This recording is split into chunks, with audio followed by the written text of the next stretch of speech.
Of the day, start of the day, it is the start of the day. Start of the day, start of the day, it is the start of the day. Start of the day, start of the day, it is the start of the day. Start of the day, start of the day, it is the start of the day.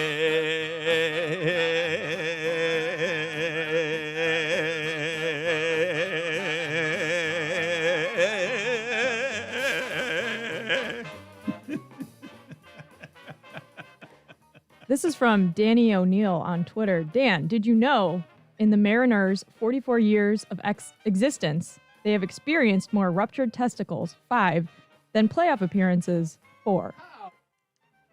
Really? I remember one ruptured testicle. I remember a catcher. This seems awful. That position just seems awful. God. Yeah. People are now throwing 100 miles an hour, foul tip. Oh, look. I mean, just the idea of everything that's happening in baseball behind the plate is intergalactically stupid because there's an old man back there, too. And just all of that, like being in a shield, and he's not necessary. We've got all the technology to eliminate it. The whole thing is stupid. Let's have the ball ricochet off his elbow or his knuckles or his shin, or no, not his shin because they're protected in the shin, but off his foot. 100-mile-an-hour foul ball off of Stanton's bat. Like, think about this. If I put any of us back there wearing that equipment, we would poop ourselves. Every one of us. Like, if you put me behind, somebody's throwing 100 miles an hour at Stanton. I wouldn't do it. Why would you do it? And so I thought that one catcher with the Mariners, I think I interviewed him because, of course, I did. As soon as I wanted to know, I wanted to understand, what does that feel like? Because that seems unspeakably awful. I don't know that I could put I can't put 2 words together for a man worse than ruptured testicle. It'd be real hard. Do baseball players not wear cups? It's a personal choice thing? No, I think we should argue about that the way we do about masks and mandates. Like, we should Just doing their own research. Don't ask me that. It's a personal choice. It's a personal matter with me and my family. I don't like to wear a cup. I believe in freedom. Didn't Tim Kirchin say that Adrian Beltre never wore a cup? I don't. Hot corner, no cup. That's dangerous. I mean, catcher, no cup. You're an insane person. You're a psychopath if you're a catcher with no cup. The most dangerous of games right there. I mean, seriously. What's missing on this whole thing is they've had 4 playoff wins. Well, okay, forgive me, Tony, for stopping on the 5 ruptured testicles, which seems like, that probably leads. I'm going to go ahead and say nobody's ever been better at anything than the Mariners are at rupturing testicles. I'm going to say they lead all of baseball history. Put it on the poll, Guillermo. Do the Mariners lead all of baseball history in ruptured testicles? The Mariners are the Tom Brady of rupturing testicles. Even better, I would say. I would put this on the poll as well. What's harder, winning 6 Super Bowls or rupturing 5 testicles? Who was the catcher you interviewed? Do you remember? I can't remember. I've been searching for his name. It was a Latin guy. I've been searching. I feel like it was a backup catcher, but all you need to do was go Mariners ruptured testicle catcher. And I'm guessing because the most recent ruptured testicle for the Seattle Mariners is a catcher who missed 665 days of action. Not enough. Began with a ruptured testicle. Not enough. Should have been more. Should have never played again. Would you blame anybody? Well, I wouldn't blame anybody who quit on the spot, said, just send me all my health insurance and I don't want to do this anymore. Not if this can happen again. Ruptured testicle. Not where I thought we'd be starting today. Glad we did. That's my bad. Put it on the, I need more information. I need more information on the ruptured testicle. Put it on the poll here, Guillermo, at Batard Show. Was last night's football like awkward sex with your ex? Patriots and Bucks, and it was emotional, and Brady didn't play very well. He was just okay. That game was won for him by nobody can run against those people. Those giant 340-pound people, the Patriots, 8 carries for -1 yard. And Belichick didn't even bother. He's like, I know I can't run against them, so never mind. I'm I'm going to turn this into a bunch of passes that feel like runs. It feels like if Belichick had Brady, the Patriots win that game, the field goal goes through. Those are the things that happen when you have the greatest of all time in Tom Brady. Well, it's a great ending for Brady, not just because he wins, but because we were all sitting there saying, well, you've left him too much time. Right. You've left him, even if they make the field goal, Yes. it's perfect for Brady because he gets credit for that comeback, even though he didn't have to actually do it, because we were all like, he's going to beat you anyway. I thought that was like a little disrespectful of Bill Belichick. Like, oh, we're going to go for the field goal because I know Tom Brady won't be able to come back in 50 seconds and score the winning touchdown. I was surprised that Belichick did not go for it in that spot. That's what he does, right? Especially from that distance, even knowing Nick Folk has been really, really good. But I was still surprised to see Belichick not try to end that game. That's tough call. Dan, you leave yourself open for Brady doing what Brady does, which is coming down on your home field against his former team and getting them in position to kick a game-winning field goal, which goes through the uprights because the Bucs now have Brady. That's how it works. It's hard to criticize the field goal call, though, because he had the distance. He was just off by like, what, By nothing. 3 or 4 inches? There you go. That's the difference in that league. Just all the time, every weekend, it's the difference between 4-0 and 2-2 all over the place. It's the difference between 1-3 and 3-1 all over the place. It's an absurd thing as you're watching this sport all the time, and the sample sizes of one every weekend have so many close games. Like, I don't know who's better than Washington, Atlanta. Go ahead. I don't know. Whatever. I mean, Heineke's just throwing the punts up in the air and they're being caught in the end zone, and I'm like, okay, I don't know who's better here. You know what? I do know that Atlanta will always lose like that. Right. For as long as I live. Yep. That's the one thing that I'm assured of, is that Atlanta will lose like that. Okay, fair enough. I suppose so. They'll always lose and it'll feel like a ruptured testicle, but I'm watching that game and I'm like, I don't know who's better here.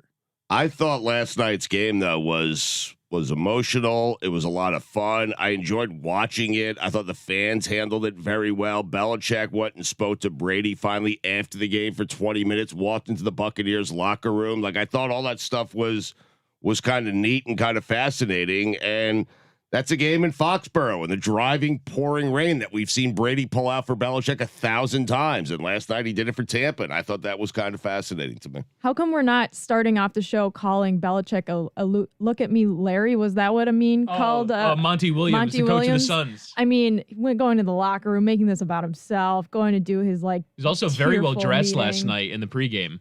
Bill Belichick, more well dressed than we've ever seen him. Very look at me, Larry. Oh. They were so respectful to each other, though. And Brady finally admitted afterward that it was an emotional week for him, and he had nothing bad to say. At every turn, they didn't give us a syllable of the stuff we wanted, right? It was all gratitude, all 20 years of amazing, all we know how hard this was, and nobody else in the world knows how hard it was, and it's okay. It ended up being okay for everybody. I thought Schwartzy had the most intense comments about the game last night. Schwartzy. His words were stronger than Brady or Belichick's. What did he have to say? I haven't heard any of his words. Do you know who Schwartzy is? No, I don't know anything you're Dan. talking about right now. I saw there was a guy. I thought you guys were talking about a football player because there was a Schwartz running around out there that I hadn't seen before. So I do not know who you guys are talking about. Who are you talking about? So yesterday, during the Sunday Night Football broadcast, NBC decided to run graphics from comments that they sought from fans.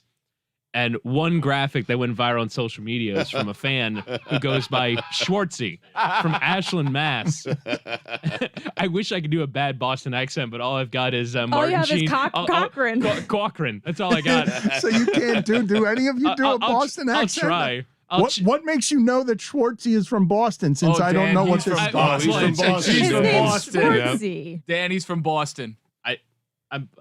We're in a dangerous game here. I believe it's a woman. Okay, Yeah. We're playing a dangerous game. Yeah. I think Schwartz is a woman. And it says here, I'll cheer for him when he comes out. That's all I got. But after that, nah, I want some sacks. I want to see how friggin' linebackers just pummel them and punish him. They run this on Sunday Night Football coming back from a commercial break. Here's the fans' thoughts on Tom Brady's return. I think Schwartzy might be a made-up character by the NBC producers. Wait a minute. Wow. Let's accuse them of that. Let's do that. That seems irresponsible journalistically. Put it on the poll. Is Schwartzy a made-up character from the producers of NBC's Sunday Night Football? If Schwartzy isn't one of Bill Simmons' cousins who was planted in this broadcast, I don't believe anything anymore. Schwartzy was on the BS report in 2013, breaking down the B's an hour and 20 minutes into the podcast. Your Boston accent was not terrible. I'd like to talk about some college football, Stugotz, because we get so engulfed on Sundays that so many great and fun things from Saturday end up vanishing too fast around here. I'm not the guy who rails against in sports people misbehaving while, urinating on sportsmanship. I am shocked that in 2021, a guy in a South Carolina uniform on defense picks up a fumble. This is a guy who doesn't get to score a lot.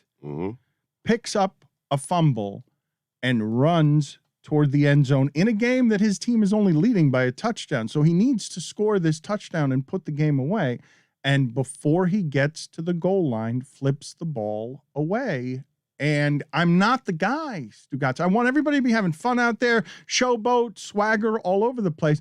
But I thought this would stop the moment it happened to Deshaun Jackson 20 years ago. I thought it would never happen again. Deshaun Jackson, I think it happened to him in high school, where one time he fumbled because he tried to do like a somersault or something before the end zone, and the ball came out early. And then in the pros, and Deshaun Jackson, more 50-yard plus catches than anyone in the sports history, Stugotz. So it's a guy who's used to scoring. But I thought the moment that he flipped the ball away and it cost him a touchdown, touchdowns in those sports are hard to get. Like Cleveland, Minnesota game yesterday, the Houston game, it's hard to get touchdowns. I thought I'd never see it again. And it happens every couple of years. Am I the idiot for thinking? It happens like 4 times a year at various levels of football. And I can't believe it happened more than once. I think it almost happened to Deshaun Jackson again, like a second time in his career. He almost did it a second time in his professional career. Yeah, I guess I'm surprised by it. I'm looking at it right now. I just crossed the goal line. Like it doesn't make any sense. But I feel like such an old person yelling at a kid. Just cross the goal line. It's you can wait half a yard to flip the ball away casually because you have swag half a yard later. It's almost like they're trying to time it on the precise moment that they cross the goal line, so it has this this explosion of joy. When you can do it 6 yards into the end zone, it's okay. As Dan said, it made it a 6-point game. It was a tie game at the time. I got to be honest. If there's no one around you, it looks pretty cool. Like the refs can't let him get away with it. Like even if it's a half yard early. Well, no, cross the goal line. All right. I mean, we sound so old. I just can't believe there's people playing sports and like walking this earth with this little amount of anxiety, because if I played football and I had a wide open path into the end zone, I would run into the end zone and wait for the signal before doing anything else. You'd be scared. Terrified. You'd run. You'd hold the ball very close to your body, then run up to the ref and then just hand it to him. I understand that we don't have the confidence of these athletes who have swagger. There is no swagger in this room athletically, but I just don't understand the. You haven't been watching Tony's Instagram Tony's stories. Instagram lately. He has been showing off his corner 3 Dan, you on must Instagram. Have not been on He has Instagram been wet lately. in recent times. Dan, I pulled up from about 40 feet So in that sad. game. It was wet. Yeah, there's a 5'4" bald guy driving into the paint and kicking out to Tony for 3. It's so Miami. Laz, I love you. Can I do something that's going to make me very unpopular in this particular room? Why does everybody tag the show's Instagram account when they're doing anything just for kind of like the rub? Like, let me get the show to retweet me shooting threes, or Chris Cody. Let me get the show to retweet Chris me Cody, bowling. don't do it. So that they can get clout off of the show reposting, doing kind of like mundane things in everyday life. Well, Billy, The reason why is because we're trying to show you a little bit into our lives behind the camera. So I want people to see, hey, look, I'm really out here doing this stuff. Bro, it's all about the clout. Thank you. I don't. Do you not get it, bro? I don't get it, bro. You don't care about clout, bro? We talked about this, bro. Yeah, I mean, people want to see I'm. Here I am on a Thursday night. People must want to see me shooting threes. Or Yeah, Chris correct. Cody needs to let us know that he bowled a 200. Who That's gives a great. shit? That's a great score for Chris Cody. I'm excited about that. When I saw that, I was like, yes. Me Nice. too, actually. That made my Thursday night. Yes. I was glad that he posted that and Maybe tagged you the just don't Batard like show. us. But Is you that could it? have seen that on his Instagram. What does that have to do with the show? Are you jealous, Billy? Yeah. Are Not you jealous. I Billy? just don't Are you a little understand it. jealous? Everyone else is getting love on the Instagram Billy, what do account? you get? What are you doing? Are you showing your personal I'm life living my life. to people? But I understand, but you're living your life and videoing it or not showing it to people? And not much. No. So you're hiding in the shadows of the internet and you're very controlling of not showing people your life. Isn't this what people do? No, it's not that people are sharing. I don't understand the point of tagging the show when you're doing things that have nothing to do with the show. So It would more have to- people see it. You're looking for the extra rub, though. No, but I feel like in the show's brand, it would have to be failure. It would have to be Tony clanking 10 straight So threes. does Tony Just- not get the show? Does Chris Yeah. Cody not get the show because they're showing off athletic achievement as if they are athletic? Well, hold on a second. The reason I do it is to show that it's more of a rivalry between Chris Cody and I than anything Right. else, right? Because then he's putting up stuff and I'm putting up stuff and we're just kind of battling. But when we go back to like Lake Tahoe, no one was posting the good shots. We were posting Greg Cody's bad shots, right? Like that's what people want to see. They don't want to see his good shots. I heard that Friday. What happened when you guys golfed on Friday? Because did Greg Cody produce an amazing shot? Did he make a shot from 130 yards? I have been forced to rearrange my top 5 golf shots of all time. I What? addressed this in weekend Wow. observations. What? It was such an amazing shot by one Greg Cody. I have been forced to rearrange my top 5 golf shots. I don't want to do it now. But see, that would be something that would be put on social media and people would enjoy because he's a 65-year-old useless person. terrible at golf. Terrible. I mean, You know what? Let me explain to you what just happened there. You laugh at Jessica, but I'm going to explain to you honestly what just happened there.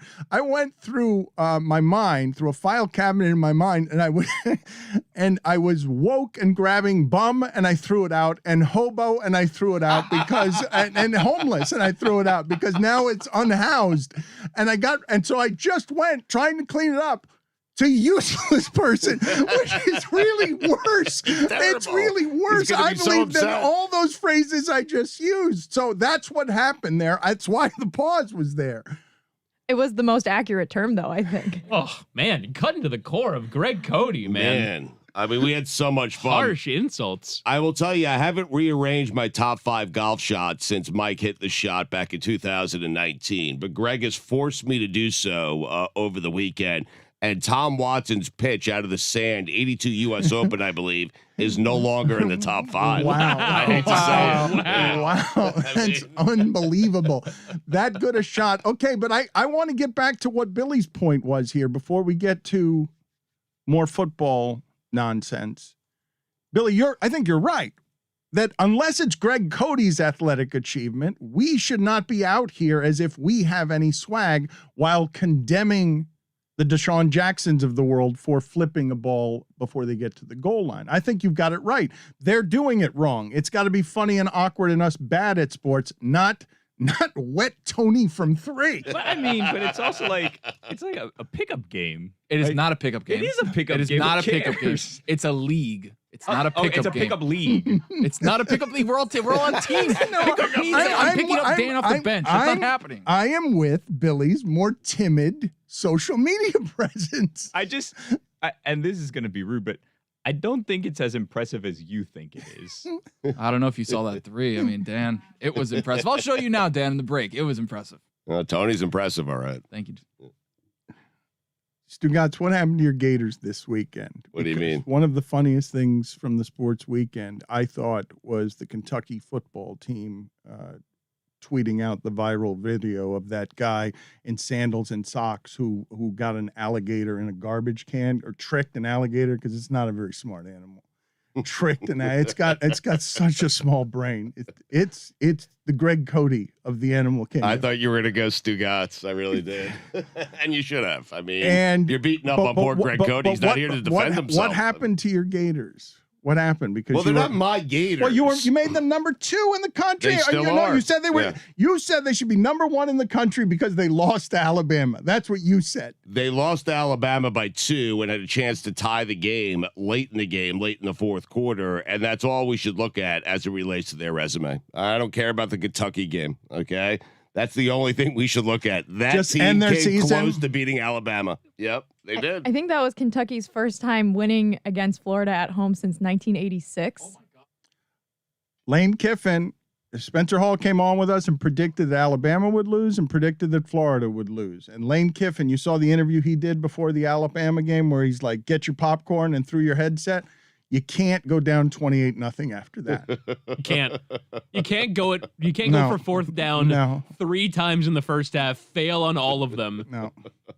including on in your own inside your own 30. It can't be get your popcorn and throws the headset and gets heads back into the school. He's been an agitator to Nick Saban here for a while, a fly around an elephant's butt.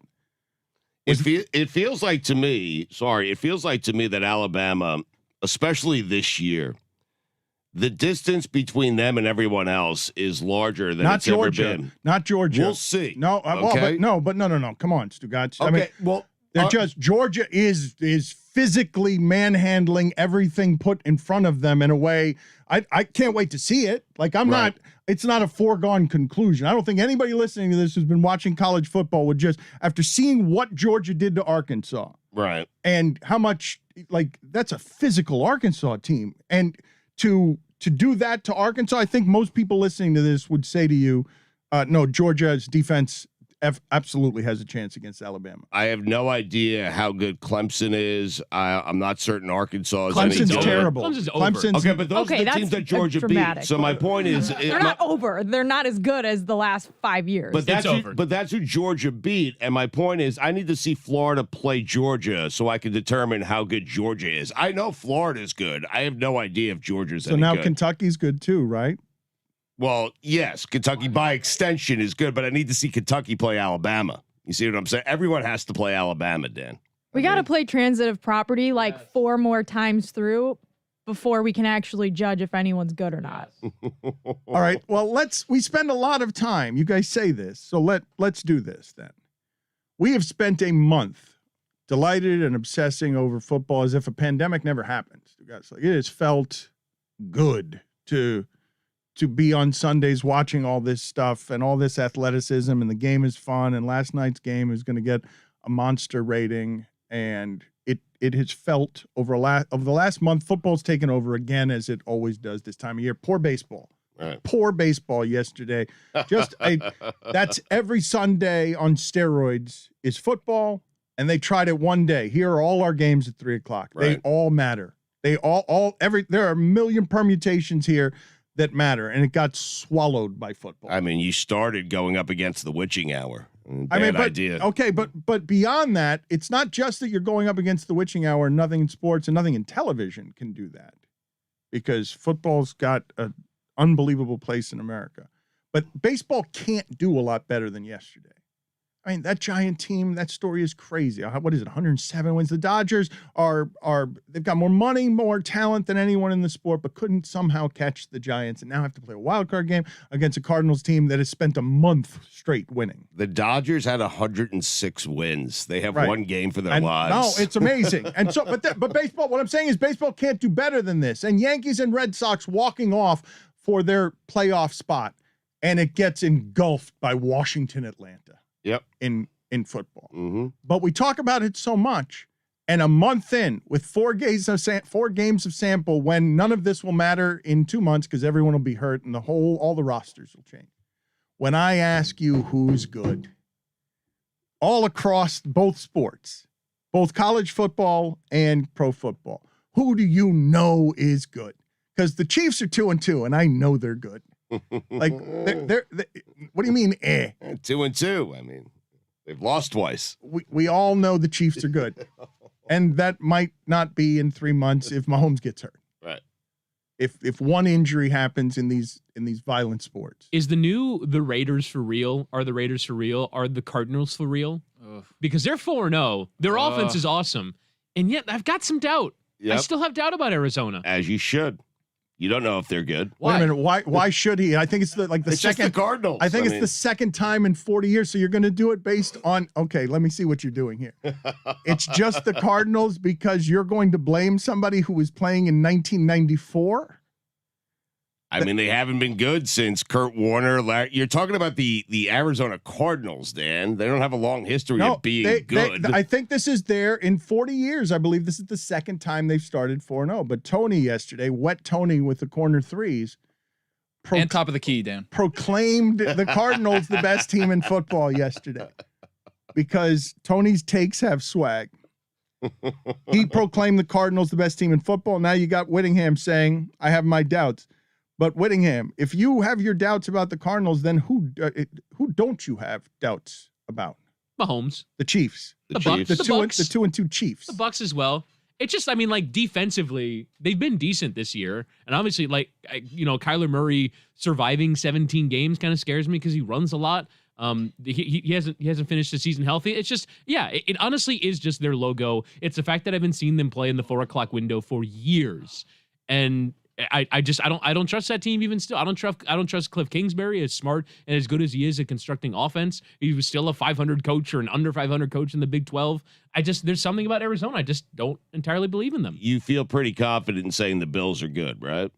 They're good. Yeah, that week 1 performance though is so odd. Like you're just talking about outlier performances. Steelers are done. Steelers went to Buffalo and won. How did that happen? Go ahead and Because explain they didn't have any injuries on their defense yet. Now they're all banged up. The defense can't bail out the offense, and they're a disaster. That's how it happened. What's that like for you to watch as someone whose entire fandom, the Steelers have been relevant and good the entire time you've cared about sports, correct? The Steelers have never looked this done. They went 8-8 a couple years ago. That was pretty sad. That was the year that Mason Rudolph finished the season. That's like the highlight of my last 10 years is 8-8. Please. Steelers fan complaining over here. Okay. Boo. Things we would do for an 8-8. Age. How terrible. Get over it. I have standards, Whittingham. I have standards, and I'm not happy. Whittingham, let her have it. No, this is ridiculous. No, this is like we were talking earlier about Boston sports fans suffering. Why are you still suffering? You've won so many championships. You've done so many things. Your team goes at least 10-6 is a down year for the Steelers. And now, we went 8-8 once. Yeah, that's like the highlight of my last decade. Whittingham, who hasn't had a good quarterback the entire time. You're right. I'm going to keep talking shit. It's great to be a Steelers fan. Even when we suck, I have bragging rights over almost every single team except maybe the Patriots. But it's over, though, and everyone's laughing for at now, you. It's over. Because your quarterback can't We'll be back. Wow. We'll okay. trade for Jimmy Garoppolo at the trade deadline. Maybe trade for an offensive lineman. Maybe we'll get Aaron Rodgers next year. Maybe we'll draft someone. I don't know. We won't be down for long, Dan. That's my point. Well, it's the Steelers. We're a proud organization. We've only had 3 head coaches. Did you know that? 3 head coaches since the 70s. I never heard this before. Bill Tell me Connor more. And Mike Tomlin. The Steelers will be back. Jessica, we have learned this week in another college football game we have not gotten to yet, which she was doing some expert analysis on television about. This has been a very bad weekend for Jessica. I don't know what I can say and what I can't say. You were out last week, and that seemed unpleasant, everything that was happening around you last week. Yeah, I'm dealing with some issues in Florida that I will not extrapolate on for personal reasons. Okay. I was out of town. Okay. Issues. Yes. Thank you, Billy. I appreciate it. I'm sorry to have put you in that position, but she had a bad weekend is the point. And I have just learned, because Jessica's new here, she's uprooted her entire life to be with us here. I have just learned that Jessica is a fan when she loses. Notre Dame or Pittsburgh. Not graceful about it. Dirty. When she loses, doesn't just eat it the way a losing fan has to eat it, but lashes out in all directions at the Cincinnati Bearcats, who have had nothing, just They're a top 5 team, biggest win of their lives. And Jessica said, good luck when you lose to Alabama 44-3 in the Orange Bowl. I mean, all they've had is miserable weekends. You can't let them have one weekend. I was proud of them. I tweeted the Kamala Harris You are waving proud. How with the patronizing binoculars is that? gif. Proud. And people were like, Notre Dame doesn't win any playoff games. I'm like, that was the point. I'm passing the torch. I'm saying good luck against Alabama, waving them out of the stadium. Enjoy it. Have fun. It sucks. It will be the biggest game of your lives. So enjoy it and have fun. And I hope you make the playoff because honestly, I've always wanted a group of 5 team to be able to make the playoff. So if it's Cincinnati and Notre Dame has to lose along the way to be part of their hero origin story, so be it. That is my cross to bear. But to Whitty's point, I mean, you're a fan of the Steelers and Notre Dame. Do you know how many good weekends you've had? All we've had So as many. Dolphin fans and Jet fans are bad, lousy, awful, terrible weekends. Every single weekend is the same for us. I lost to Virginia on Thursday. Yeah, I didn't want to bring it Lost up, to but while Bronco we're on the Mendenhall. topic, that was How did you flip That that loss doink. into like some sort of charitable effort on behalf of the Yeah, greater yeah. good? It was Falling so on your sword, patronizing. yeah. So like patting Cincinnati on the head. Oh, good I'm luck. happy for them. I am. No, I'm you're not. truly No, you're happy not. for no, them. you're not. You, I'm the happy nation for discovered them. your team is a giant fraud this weekend, and you were not happy about it. A giant- giant Okay, frauds. hold on. Giant God. fraud. Let's What is back up a happening? second. Oh, a John. Let me back up a second. Find me a single Notre Dame fan who thought that they were going to be actual playoff contenders this season. I think most people thought this would be probably a 10-2 year if things go well. That still looks like it could be Good the case. luck- good it's luck on the getting a table. 10-2 with that They team. have no more ranked teams on their schedule the rest of the season. Billy, I'm sorry, but Billy is an anarchist, whether it's with your social media What do you mean? or not. Well, but Billy, you've sat out much of this discussion as Whittingham and Jessica lose their minds screaming at each other. And you did this to Mike on Thursday, and I saw it because at the same exact time that a field goal hit an upright and So funny. and Miami lost to Virginia, Billy just tweets LOL. And there's nothing else there. And this is how Billy does it. A syllable or 3 letters at a time. That you just pierced Mike Ryan, whose heart sank into the floor with embarrassment. You pierced him with an LOL. Did you tag anyone on the show? No. Just let it sit there. I'll have you know, I got a stern talking to because I was in the middle of editing God Bless Football and the Friday stuff. And then I had it on and it was like 11 o'clock at night. I'm like, oh my God, I just need something. And I'm watching, I'm like, they cannot possibly blow this game, right? They can't do it. And Manny's going to go crazy celebrating this win and it's going to be embarrassing. And sure enough, doink right off of the field goal post. And I laughed out loud. Like I was like in a dark place and I was just like, and my wife's like, the baby's sleeping. Shh. I think everybody that even like UM fans laughed at that, right? Everyone laughed when that happened. All 6 of them that were at the game probably laughed. Yeah. I love you, Billy. Where's people been? Like I've been looking for people. This seems like a pretty good season. For people, I've missed him so much. He disappeared to the pandemic. Do we know if he got the Rona? Do we know if People's okay? I haven't heard from him in a long time. His body, his choice. Well, let's talk about this for a second. Because I saw Draymond Green, Stugotz, getting a lot of applause for something this weekend. Even Jay Williams got in there and said, great leadership from Draymond Green. LeBron did too. Yeah, so I want to talk about this for a second, even though I know a lot of you have already chosen sides on whatever this stuff is that we can't agree on. Faith, Fauci, masks, mandates. And I know many of you listening right now, like this has become so political and so polarizing that I'm probably speaking to most people who just generally agree with our leanings on this stuff, which we would file under try to be unselfish. Like, just try to think about somebody other than yourself. But Draymond Green gets out there and puts his voice for 2 minutes on freedom and saying correctly, because he's not wrong about this part, when he says, why are you pushing this so hard?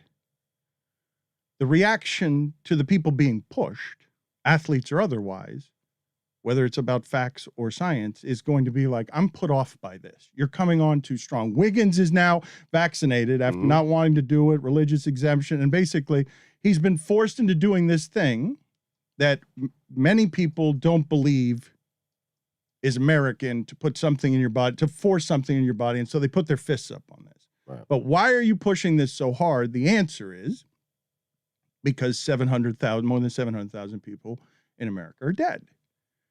And there's a vaccine available that helps with the math and the science on this, and it's being rejected by people who are saying, nope, freedom, freedom, freedom. And then it's science and facts. No, those aren't science and facts. I choose my own facts. And I don't really want to fight with you about that anymore. Like, I'm tired. I've got I'm not even kidding you, Stugotz. Like, there is no greater poison in my life right now than how dispirited I am by just, can we be a little less selfish? And the answer is no, okay? The answer, again and again, is no.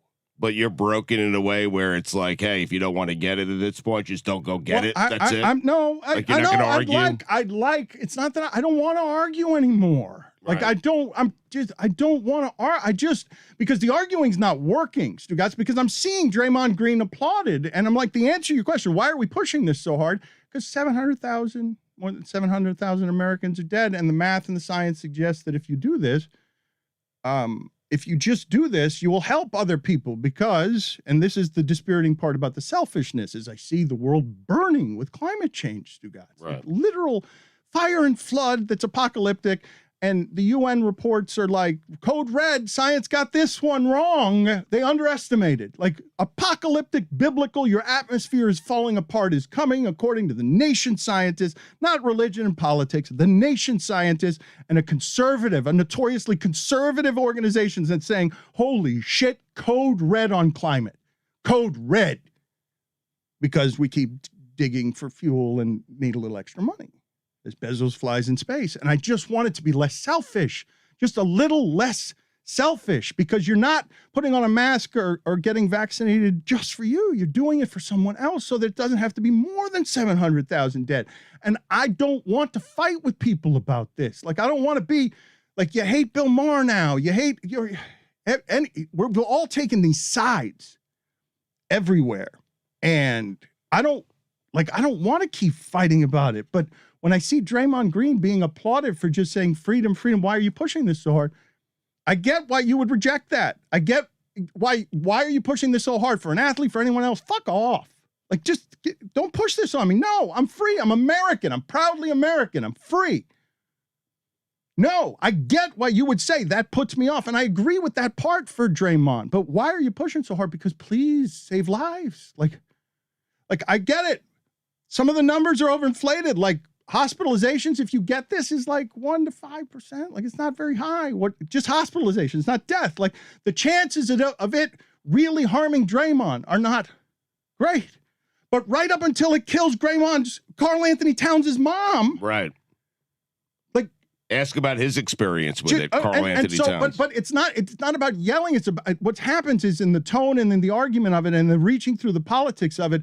It really is a cry for help from the vaccinated. Like, please help. These people don't have to die. And to have shouted back, no, freedom. Like, it's as if I don't believe in freedom. As if I don't believe, Stugotz, right. As if I don't believe in freedom. My, parents, exiles, leave Cuba, everything that happened at ESPN was all about freedom. And I just want to reach Draymond and be like, no, man, you're not doing that for you. You're doing it for me. Right. You're doing it you're not, the masks and the mandates and the vaccines are sort of forcing you. And the answer is no, I'm going to be selfish about this. And I'm going to cloak it in the American flag and freedom. 90% of the league, or 95 now, I guess, is vaccinated, and they're concerned about the 5% who are not. They're going to be forced to do it. They don't want to give it to you, and they don't want to get it from you. It is that, like, to me, it is that simple. And it doesn't mean that I don't believe in freedom. It doesn't mean that you don't believe in freedom. I believe in the science. And I believe in the fact that I want to live. But I get that why others wouldn't. I get why black people wouldn't trust science or the government or America or anything else. Like, I get that part. I'm not even arguing. Like, so to be pushed on like that and to buck on it with pride, like Draymond would, like, no, bleep off. I'm free. I don't have to do what this country has done to my people before. I get that viewpoint. And I get bucking on, like, don't push on me. I'm Draymond Green. I'm like the best post defender in the league on people bigger than me. You know what the odds are on me from Michigan State climbing through what I climbed through to get to where I got? No, man, bleep off. Get off me. You don't tell me what to do with my body. You have no earthly idea what it takes to keep this body the way that it is. Don't fuck with my body. Totally get that. Like, how could you not understand that? But it's the next step. It's not about your body. It's about grandma's. It's about just this thing spreading. It's about this virus of selfishness that is producing this other virus and allowing it to spread. And I don't want to shout at people anymore about this. It's wearying for all. It's weary. It's as wearying for you listening to it as it is for me to deliver it. But I think you have to, and you have to keep beating that drum. No, but I don't want to fight. Like, it's not something. It's not, Dan. It's as simple to me as people are dying. Can you do whatever you can to stop that? But wait a second. I have, in our mentions on social media, there have been countless people where we discuss this or we have a guest on and they discuss it, and they go out and they get vaccinated. And so maybe you don't feel like you're having an impact or making a difference, but you are. It's not, the intent is not to grandstand. I'm just telling you that in our, like, just what's happening in the world right now. Like, I can't, people wanted with this freedom, people wanted with this freedom for me to go and it'd be a fair ask of me. Hey, Dan, why aren't you talking about immigration and the shit show at our border now? You politics guy, you libtard, you know, you're all left, you're all woke.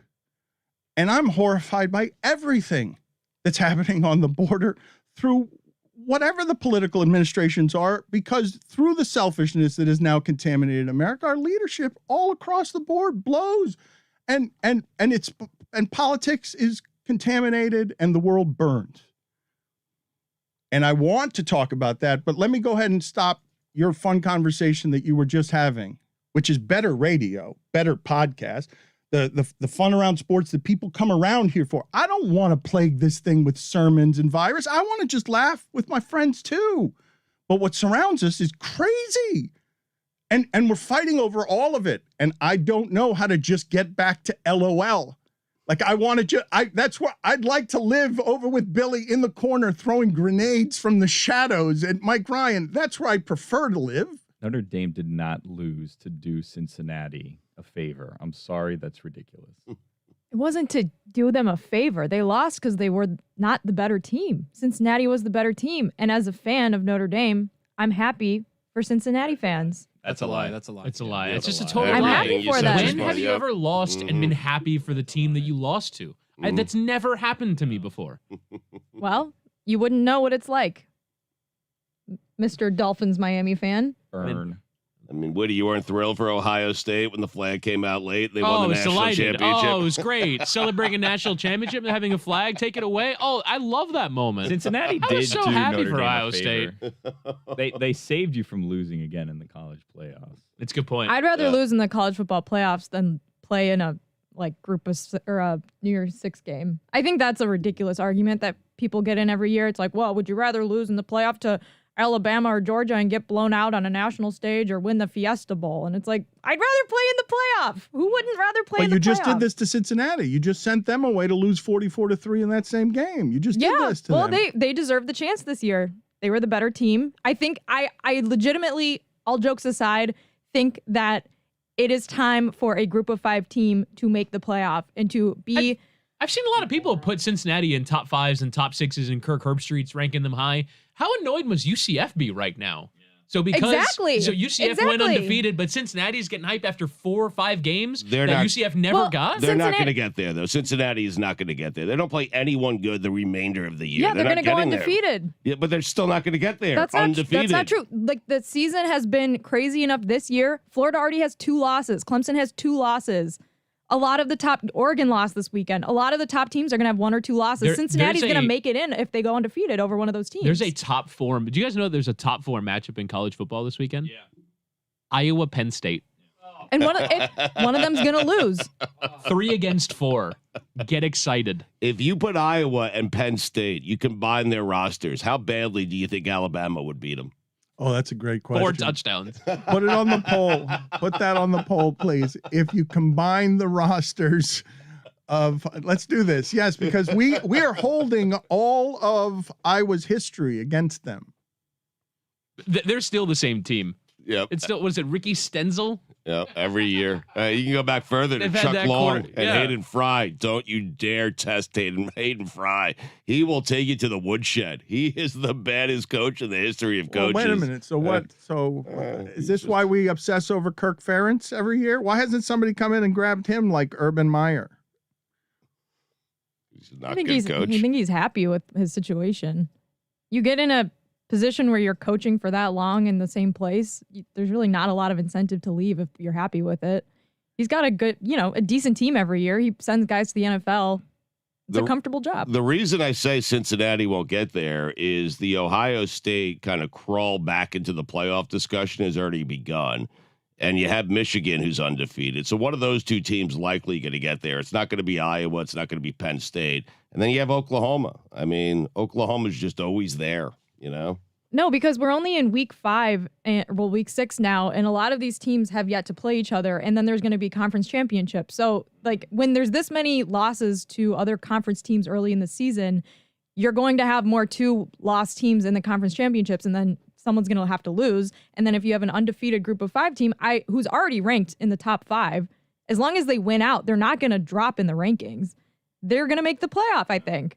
And I think that's great for college football. But Whittingham is bringing up the point that UCF could have been national champions under these circumstances. And I think that's true. I think they absolutely should have had a shot to make it into the playoff, but they didn't. And so this might be the thing But they that didn't come anywhere close. Like, Thank God also, they're by the way. Yeah. God, Agreed. their fans are Agreed. obnoxious. Oh, so annoying. Some of the most annoying fans in college. We won a sports. national championship. No, you didn't. Yeah, no, you didn't. You didn't even play. You any weren't even games. close. No. you beat Auburn in a Peach Bowl. Okay. A bad Auburn team. They weren't even that good. if we're talking claimed national championships. all That of a sudden, Auburn team like, beat Notre Alabama. Dame. This is Nah. the standard. No, this is Nah. where we've gotten in the sport. Alabama's losing is bigger than any other team winning. That's not a good argument, Tony. Bah. I forgot that they lost Alabama then. Pretty convincing argument. So did history. It was Don't a worry. fluke That- play, though, no, right? listen to It me. was. It was a Exactly. fluke No, play, are you yeah. guys The field forgetting? goal We return, did right? this Come on. already. I Yeah. was That was screaming. that year. I was Definitely not. screaming up and 10 down, years earlier. trying to get UCF to be national champions, and nobody would listen to me. Everyone got mad at me. We got a trophy. If we go through that schedule right now, Whittingham, we would find that UCF had no path. They had to be the martyrs so Cincinnati could be this. And UCF beat good teams that year. Like they didn't beat Notre Dame. That's what you need to do. That's the standard. You beat Notre Dame, and all of a sudden we'll give them credit for that one victory, even though Notre Dame is a giant fraud, as Billy called them, a jawed. Well, I think you have to give Cincinnati credit for scheduling a hard team and taking that chance, because you have to have But a it's marquee not a hard win. team. Notre Dame's not any good. Toledo almost beat them. Florida State I almost agree. beat No, them. I agree, but they were ranked 9th going into the game. So whether or not they're good doesn't matter, because you're the 7th-ranked team. Notre Dame's the There's home one dog, good and you team. win. There's so one that's good on team your and resume. poop. That's what it is. One good team and poop. Iowa and Penn State and poop. 3 against 4. And you know what? College game day's not even going. They're going to Texas, Oklahoma. Because even they're like, come on, Iowa and Penn State. This is funny, please. though, because this No, is they're like, this, we don't want to go to the Fox game again. this is the whole sport tilting right now. We're all going to be watching just the SEC in a few years. Especially when Texas goes. And nobody's Texas, going to be Oklahoma watching goes. Iowa State. We're just watching Alabama, Georgia. You guys have such Southeast bias. No, this is what's happening in the sport. The minor league, led by Alabama, is now creating its own football entity that will exist between that and whatever I was pooping. Look, I'm just saying, I spent the last 10 days in a Big Ten state, and everyone up there, they care more about the 12th best team in the Big Ten than about watching the SEC. I went to a bar, Dan, I watched 4 quarters of Rutgers, Michigan at this bar. Oh, And I asked, sorry. can we please turn on the Fucking at that. Clemson NC State game? This is going to be a close game. I have a feeling about this one. Clemson's offense is not very good, and it's close at halftime. And they said no, because now we have to turn on like Michigan State. I can't even remember. Maryland. I don't even remember who they were playing. It was just like 2 terrible Big Ten matchups. It was Western Kentucky. There you go. I had Sparty. Was it a real game that week or? It's unbelievable. I think they played. Whittingham, how furious. The secret thing that people don't understand is that Whittingham genuinely gets enraged by all things Stugotz. Enraged the way he does about the Dolphins being for 20 years not being able to give him a quarterback. Because I can't believe I'm saying this, but Jessica comes from privilege, man. Like she doesn't even realize where her privilege and the way, and it's obnoxious to talk about Notre Dame and having a quarterback as if every fan base gets that. Me privileged, Dan? No, please.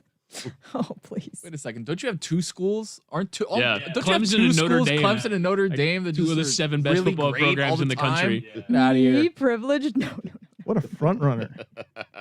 What is she doing? What is that? You can't be a fan of both of those teams. You got to choose one. I went to both schools. Why can't I be a fan of both teams? Choose one. Choose one right now. Choose it. Choose Choose one it right right now. I have Right already now. chosen Notre Dame. Okay. I have already chosen Notre Dame. Big mistake. I cheer for Front Notre runner. Dame when they play Clemson. I shouldn't, but I have historically stuck with Notre Dame.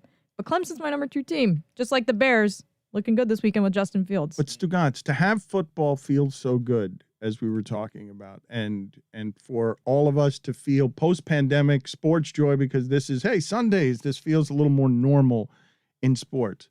What the Dolphins have done to their fan base for 20 years is cruel.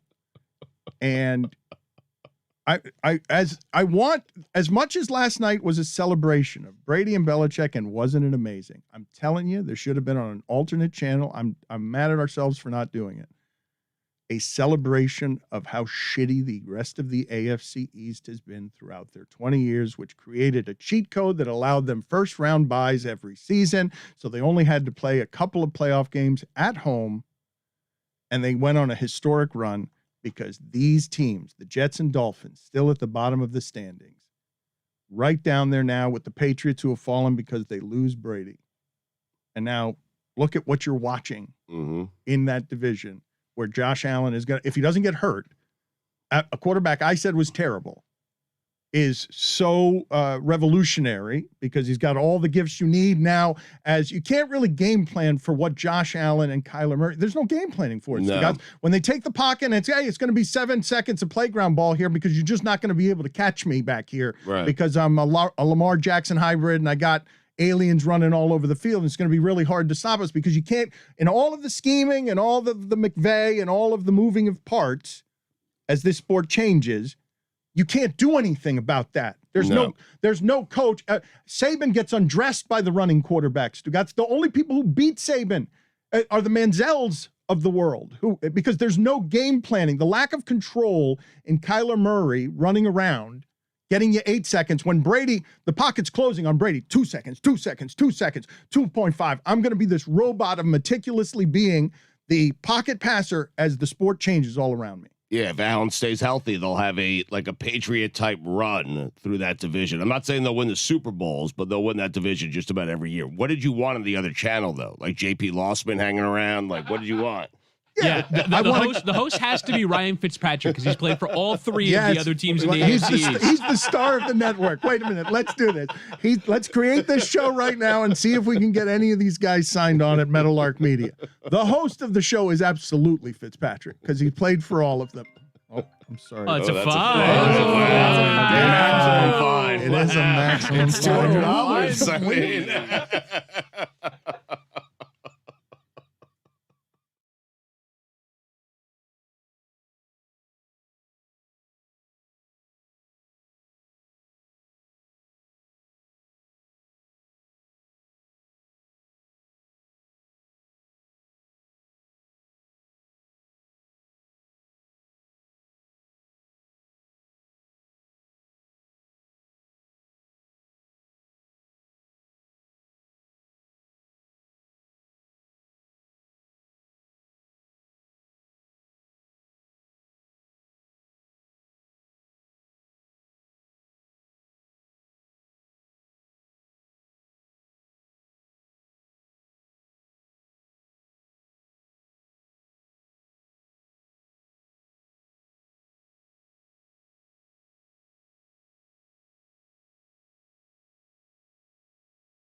I want to get to Billy because I think that he thinks, I don't know what exactly he was talking about here, but that last night, Tom Brady breaking a record, I don't think that he was celebrating it the way that the rest of America was. Billy, I'm assuming that that's what you're talking about when you throw into the atmosphere, hey, what is the worst all-time record-breaking celebration that was just kind of crappy? There was none. They like respotted the ball and they're like, oh, he has the record now because we spotted it short like 2 yards and now we respotted it and he has the record. And there was like a graphic on the screen real quick and there was like zero acknowledgement of it during the game. It was the strangest celebration of a massive achievement. It's the rare game where that's not the story, though. I mean, breaking that record is just simply not the story. It's Belichick and it's Brady, and it's Brady going back to that field for the first time against that coach and that team. That was the big story. Was it better or worse than the laminated sheet of paper Drew Brees got? So football, you're telling me football, it's big, America's sport. It's the biggest thing. Here's the passing record. These are the best to ever do it. Let's move the ball back 2 yards, and here's a laminated paper. Baseball's much better at these things. We don't care. Baseball had a great day yesterday. NFL pooped on it.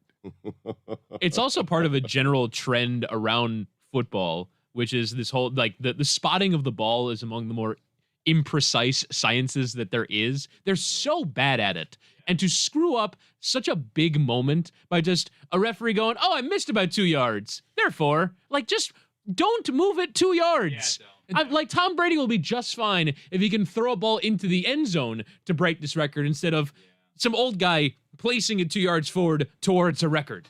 Speaking of some old guy, the biased mainstream media is not even talking about Ben Roethlisberger getting his 400th touchdown yesterday. Who Oh, cares? my God, Oh, yawn. seriously. He threw a touchdown? 8th quarterback ever in history. I didn't to do realize you can that. get a touchdown throwing it to the line of scrimmage. It was 400 witty. It was a tough day for Marino yesterday. Yeah, right? it was. Roethlisberger passed him or tied him in something. Aaron Rodgers passed him or tied him in something.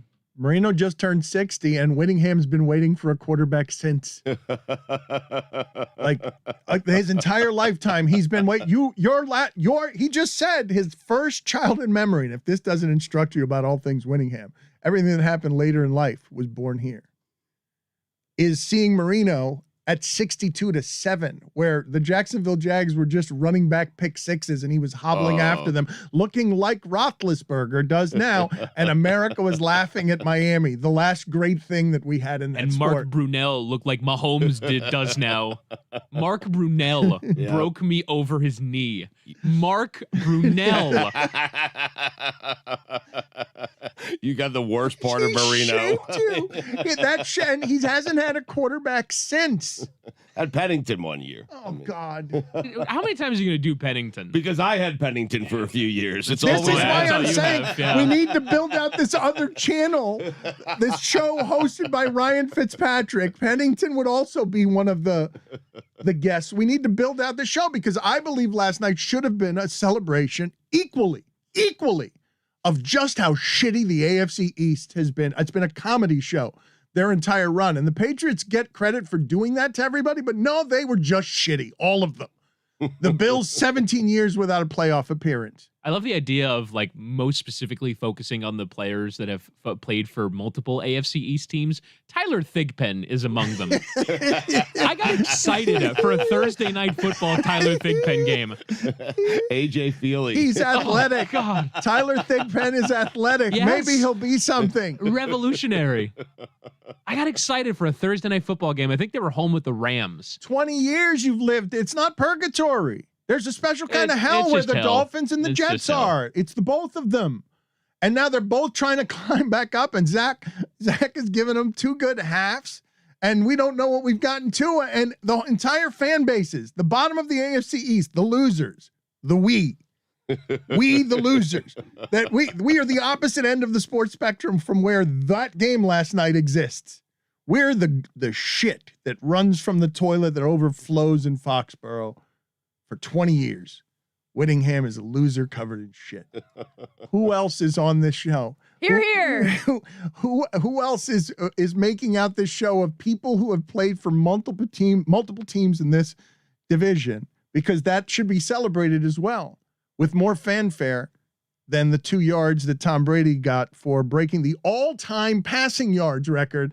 How is that a backstory to the soap opera? They spent more time on NBC, I think, talking about the fact that yesterday was the first time there was 2 coaches that were 69 or older coaching at the same time. Which, by the way, I don't want to sound ageist, but is it a good idea to have 2 69-year-olds out in the rain in 59-degree weather for 4 hours?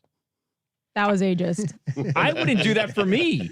You get the sniffles, you get a cold. It's not good. Yeah. I also find incredibly impressive that these very old men stand for 4 straight hours. It's crazy. I can't do it. The prospect very of, late, for I me, mean. I'm 29, and the prospect of standing for 4 straight hours, that's a gag. lot. So you guys think Belichick and Arians are the ones we should be celebrated last night for their physical prowess of just being able to stand there for 4 hours without getting the sniffles. In the rain, 59 degrees. Who Yeah. knows what the wind chill was? That's a whole nother animal. Tony, this week, put up a video of you standing outside in 59-degree weather rain. Where for can I 4 go hours. that's 59 degrees? Just go to Foxborough for the weekend and just stand there for 4 hours. That's when I'll believe you're a Will great you like athlete. it? Will you like it at that point? Make sure to tag Because I the noticed show. you didn't like it in the Tag first at time. Batard show. Yeah. I noticed you didn't like it the first time. Maybe you'll like my post that time. Oh, I'm sorry. I'm trying to fill out the room right now. I mean, Todd Collins, I think Brad Smith played for multiple teams. Geno Smith. Yes, Geno Smith. I think, is it possible that Geno Smith, I read some stat from last night's game because it was a rookie quarterback that involved Geno Smith. He has to be in the room. Geno Smith. How many 100%. years did you try to convince yourself that Geno Smith was the future at the position? I spent 2013, 2014, and parts of 2015 thinking he was the answer. Yeah. That's the last rookie quarterback to beat Tom Brady. Does he make it into the room? Oh, he has to be in that room, of course. I mean, JP Lossman's already Trent in the room. Edwards. Trent Edwards has to be in that room. Is EJ Gus, Manuel is has Gus to be in that Frerotte, room. is Gus Frerotte in the room? He is absolutely in the room, Dan. He So was like a early 2000s Nick Saban A solution. man who concussed himself celebrating a touchdown, correct? That Yes. was that was when he was in Washington. Gus yeah. Frerotte and Trent Green, famously concussed quarterbacks. Mm. Chad Oh. Henney's in that room. Chris Hogan has played on every single team in the AFC East. 7-Eleven. It seems impossible to believe that Chad Henne is still around, but he is. What do you mean? Is he? That's right. He's the Chiefs backup still, right? If Mahomes, do you Get realize, outta do you realize here. how quickly football will be torpedoed if Mahomes gets hurt? Do you realize what a giant star this person is at the moment? Could Henney be good in that offense? We've seen it already. It's not that. Guys, he won a game, right? Remember he had that 4th down where he had to run in. a ran. choppy run. Yeah. Yes, champion Chad Henne. He won a game. Yeah, He should but have tagged at but that- Levitard show when he ran for that Should've. first down. That has been that has been the entire AFC East right there, getting into that game by happenstance through Cheney, the great Chad Henne, getting finally No, to, Cheney was right. Cheney's Cheney was good, perfect. Dan. Yes. Good on you. to a big moment and grinding out that yard with a knee we remember, the most memorable career moment for Chad Henne, who played many years as our quarterback. We tried to convince ourselves for how many years? Was it 6, 5? Yeah, Before Tannehill, it was Chad Henne. Every once in a while, I've since deleted my Facebook page, but I used to get these memories of like 12 years ago, you posted this, and it was something about Chad Henne, and furious debates in the comments section about Can we the read merits those? of Chad Henne. Wait, can we read those? Can we come in here and do like a play? I want to do a play of that comment Civil section. War reenactment. Every single post starts with Chris Whittingham is. Whittingham fighting with people on the internet because what were you trying to talk? Were you trying to talk them into Chad Henne? No, is the I future? was in the anti-Chad Henne camp. I was like, enough of this with Chad Henne, and multiple people. No, you're wrong. It's the Tannehill thing. It's the Tua thing. It's why I have PTSD about this godforsaken team. How many years though? How many years of Henne was it trying to talk? I think that was yourself 3 into? years. It was 2 years of Henney. You had Pennington, then 2 years of Henney Hope, and then you had Tannehill right after that. It was John Beck Hope before it was Chad Henne John Hope. Beck has to be in that room. And again, Fitzgerald and the beard swimming through Fitzpatrick, everything. that's a fine. Fitzpatrick, Oh, excuse wow. me. Oh, Yeah. I'm sorry. That is a fine. It's another 200. So close. I mean, Fitzpatrick. He's played for all three of the AFC East teams except for the And then Patriots. they've It's all- unbelievable. And they've all tried to talk themselves Yes. into him. I think they all gave him a contract extension. Well, maybe the Jets didn't, but definitely the Bills and the Dolphins gave him a contract extension. And then proof that we don't know anything. Imagine right now if Fitzpatrick were playing like Heineke. Oh, man. If he hadn't hurt his hip on a water slide, according to a caller to a radio station. Allegedly. The whole sport would be different right now. Fitzpatrick mania would be engulfing the land because they were 2-2, still trying to talk themselves into Fitzpatrick is the answer when we just celebrated last night Fitzpatrick not being the answer for all three teams in the sport, and now he's older than he's ever been, and Fitzmagic. And he was actually remarkably athletic a year ago, Fitzpatrick, with the Dolphins. He Hurt. ran. He was like the Dolphins' leading rusher two seasons ago. That should be in It's the not a room. joke. It's not a joke. He hurt his hip at the water slide. So part of the decorations in the background of this room, this megacast, is a banner that reads 2019 Dolphins leading rusher Ryan Fitzpatrick. That's impossible. It's unbelievable. All right, we're going to get to Stugotz's weekend observations in a second, but before we do that, can someone just please explain to me why I walked into that room, and I don't want to be corporate. We don't have HR around here. But I walked into that room and somebody shouted, "Oh, the jack off." Jess, do you know what we're talking about? I did listen to the show last week. Okay, I won't because- critique it like you did, though, Whittingham, when you came back. Oh, yeah. Do you have I wish critiques? you I'd would. actually I was hoping that we would do that. I want that to be a segment that we have around here. I would like your observations of times you got mad at the show and yelled at us. But before we do that, I want an explanation for why it is I walked into the room. And I believe it was Whittingham doing like Jabril Peppers yesterday when he won the coin toss, Yeah. and he does the vigorous fist pump, and he yelled, what did he yell? Bleep yeah or He yelled, something. "Boom, we want that ball. F 'em." Yeah, the best celebration of a coin toss we've ever seen yesterday. And the Giants roar out to a 1-3 season under Joe Judge, winning the coin toss. How does he have that swaggering confidence still as a Giant? It was a nice moment. And I still don't understand why it is that anyone in that room was shouting the things that you were shouting and why that was happening, because we should be better planned than we are. We've got a lot of people. There's a lot going on around here. How does it happen that you guys forgot about the jack off? Yeah, so for the audience that perhaps doesn't listen to every episode of this show, we're during the local hour discussing a Miami media beef between Jason Jackson, the new radio voice of the Miami Heat, who will be hosting a roast celebrating Dan Le Batard very soon, and Barry Jackson, who covers the South Florida sports scene, all of it, for the Miami Herald. And there was a little bit of a back and forth about the University of Miami, maybe a hullabaloo we can call this. But Chris Cody then proclaims, well, if they're having beef online, we should do it on the air, and we'll call it the jack off. And so tomorrow on the guest list, 8:30 a.m. tomorrow, Jason Jackson will be joining us.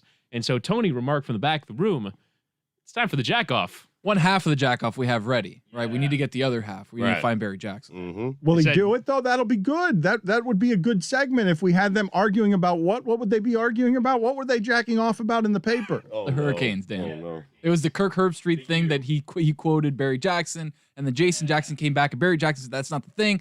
Jack off. Yeah, it was about like how much the University of Miami administration cares about what's happening right now. And so Barry Jackson quoted a trustee saying that there like isn't a lot of people that care, and it's not really a priority for the administration. The president doesn't care about football. And Jason Jackson, who has some inside sources, said that's not the case. And so there was a bit of a tizzy. So we have Jason. Has anyone reached out to Barry? Well, but 'Cause- this is a good segment. We need to do this because we need to jack off. Yeah. The name kind of, though, is probably Yeah. what's holding up the jack off. Because you got to convince Well, you these guys super forgot, though. professionals to Clearly, jack off. you guys clearly forgot because I walked in there. How does this happen tomorrow? You're telling me we're talking to Jason Jackson tomorrow, and you guys forgot about the jack off. How is it that happens?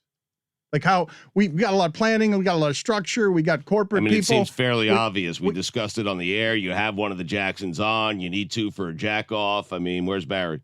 Yeah. I mean, Yeah. sometimes we just say things, though. Right. And then it's not known as just something that are we actually jacking off? We don't expect that to be an actionable item. No, this is. I hate this about you, though, Billy. No, it's not just sometimes us saying things. We always want the jack off. Our show will never not be the show that needs to jack off. Yeah, but it's just, does Barry want to jack off? You know, Right. like Ooh, that's good the question. Right. Was it on the calendar? Jack off? I mean, No. you don't know until you ask, though, right? I mean, no one's asked him yet. Ask him to jack off. Yes. Let's do that, shall we? I normally text Barry Jackson about very serious subject matters. No, he's a serious journalist, but this is a good. Look. Let me backtrack for a second. I'm wounded that Highly Questionable, the show that we did on ESPN for a while, has now adopted the name Debatable. It's like, come on, to represent me, just Did it really? just anything else, just anything other than. Come on, that's not the show I did. It seems like they named it that to piss you off. I mean, it hurts. If they did, it worked. An elaborate troll job. You know The what? afternoon lineup. Yeah, if they did, you got me. Like that does hurt. If it was only the pettiness, I'm like respect. Like you got me where it hurts because I don't want to be debatable. Like that's. So your show would be like, take it or leave it? You just want to jack off. Yes, and they wouldn't let me at ESPN. Why? Disney. Why wouldn't you let me just jack off? Time now for Stugotz's weekend observations. It is time for Stugotz to share his game notes. No one in the media will tell you what happened better than my boy Stu. Weekend observations brought to you by X-Chair. Your body and your work deserve the best office chair in the world. Trade up to X-Chair at xchairdlb.com. Dan, they got off to one of the most embarrassing starts in NFL history. 3 losses that included 3 trips to the red zone and a total of 20 points. Things seem hopeless. But with a big home win over a team playing without its 2 best wide receivers and a coach determined to leave MetLife Stadium with a tie, they defied the odds and themselves. And Dan, Yes. just like that, Yes. my New York Jets are back.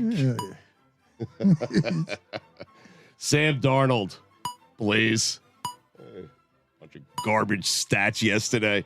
See what he looked like against a good team? Exactly. Wisconsin had -2 yards in the first quarter against Michigan. I gained more yards sitting on my couch than Wisconsin did playing in the actual game. When Wisconsin is down 10, they should just call the game. Wisconsin down 10 is like other teams being down 40. Jim Harbaugh, do it against Ohio State. Good news for the Dodgers. Clayton Kershaw said his playoff status, quote, doesn't look great. One of the most jarring things I've ever seen is Wisconsin going 68 yards in 16 seconds. Did you see it? 16 seconds. Arkansas, you had an exam over the weekend and you got a big fat F. Let Alabama, they did. That was an embarrassment. I mean, yeah, it was. Believe in that team. You did. I don't know why. Well, it's because Spencer Hall told everybody they were womping. We fell in love for a minute for Arkansas not being the bottom of that conference, and then they fooled us. Let Alabama and Georgia play a best of 3, and let's call it a day. Whoever said this was going to be the best college football weekend ever is a dumbass. Guillermo, put it on the poll. Let's have that be the season. Alabama and Georgia, 2 out of 3. Would you sign up? Just wipe out the rest of the season and make it that. Would you sign up for that right now? I think everyone would. I don't want to watch Alabama win twice. By the way, I think it was Spencer Hall who said that. What I say, Spencer Hawes? No, The old, I think the That's joke was $200, is that Whoever Stugotz said this was going to be the best college football okay, game ever you. is a I'm sorry, I dumbass. forgot. Yes, I think it okay, was my Spencer bad. Hawes. Yes. I love the idea of college football expert Spencer Hawes. Lane Kiffin, before Alabama and Ole Miss, told me to go get my popcorn ready.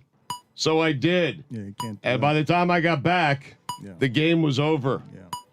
The Ohio State slither back to the playoff has begun. Speaking of Ohio State and slither, Urban Meyer, Yeah. the U in Urban stands for oog. Oog. Oog. Ugh. Ugh. Oog. Oog. Whatever. Gross. Yeah. Dan, after unforeseen events that occurred over this past weekend, I have shocking news. I have been forced to change my top 5 golf shots of all time. This is shocking. I'm sad to say, as I said earlier, Tom Watson, out of the sand, 82 open. You've been removed. This is very dramatic. This needs the fanfare.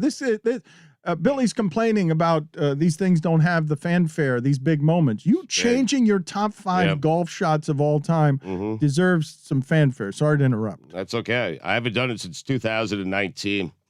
Number 5, Larry Mize, 87 Masters, playoff, 11th hole, the chip. Number 4, Jack Nicklaus, the Golden Bear, 86 Masters, 16th hole, hit it flush so well, he said he didn't have to look at it. Number 3, he knew where it was going. Number 3, I can't believe there are 3 shots better than this one. Tiger Woods, the chip at the 16th hole, 2005 Masters. Number 2, Mike Ryan, 2019, Parkland Golf and Country Club, 11th hole, par 3, about 110 yards, with a driver I can't believe this. stuck at 5 inches I can't believe from this. the hole.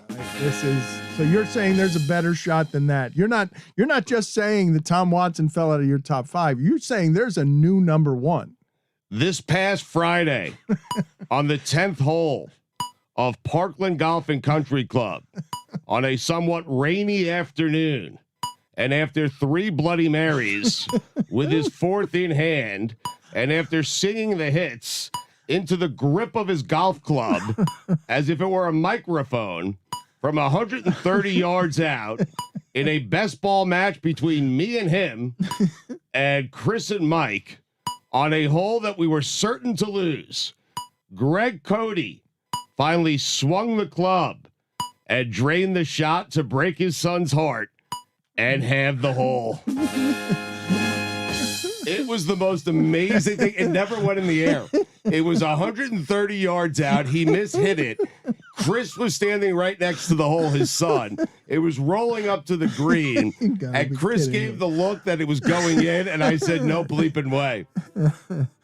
With a Bloody Mary in hands, right after he took his shot. Unbelievable. It rolled into the hole, Dan, and we all celebrated. Even Chris, whose heart was broken. All of you were there. All of you. Who was there? There's proof me. of this. Yeah, it was me, Chris, Mike, and Greg. I doubt Greg remembers. It's the greatest shot ever, and it halved the hole. It was so clutch. I remember telling him right beforehand, "Don't swing the club. Just there's no point. We've lost the hole. Let's move on to the next hole." He goes, "Stu, I got this." No, Singing. No, he's not Joe Burrow. That's not how that happened. This is another one of your. This is a hammered. whopper. No. By the way, he told us, revealed to us, showed us the big toenail. It's ready. Okay. I'm cutting it tomorrow. Oh God. Exciting. I have no idea if Georgia has beaten anyone good. Florida should still make it to the playoff Here we go. based on their 2-point loss to Alabama. Matt Corral, look on the bright side. You've already had your welcome to the NFL moment. You know what Georgia's D did, Dan? Shut them out. Yeah, they pitched a shutout. Good. Yeah. Paying attention. Odd to have 3 teams in the top 10 lose in college football and no chaos. No 0. chaos. Okay, well, because chaos. I mean, Penn State, Iowa, and Cincinnati is disastrous chaos, is it not? I guess, yeah. Old Gunnar Schlockshear has to be sacked in the morning. Manchester United, worse with Cristiano Ronaldo. Man U. Whoever questioned the Georgia defense on the show last week is a moron. I believe it was Spencer Hall. Spencer Hawes. Oh, yeah. Sorry about that. What am I doing to Spencer? I mean, I'm taking all my bad takes. That's what I'm doing to Spencer, actually. My bad takes are now going to Spencer Hawes. When Wisconsin is forced to pass, quarterbacks end up in the hospital. Arkansas, Mississippi, noon, Saturday, otherwise known as the losers bracket. John Ross is a giant. Josh Reynolds is a titan. Sam Darnold can scoot. The Jets' visit to the red zone in the second quarter against the Titans was their 4th visit to the red zone the entire season. I hate them, but then I love them. Yeah. That's the relationship I have with them. Sam Darnold has more rushing touchdowns than the Jets have touchdowns. I hate them. Do you want to hope? You can hope today. Do you want to hope your quarterback had your hoping. quarterback had a 4th quarter? Yeah, we're getting to the easy part of my schedule. Yes. You're getting ready to get cocky again? I am. Dalton Schultz is a cyborg. So is Aaron Judge.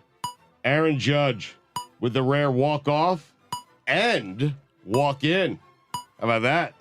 Walked into the playoffs. That's right.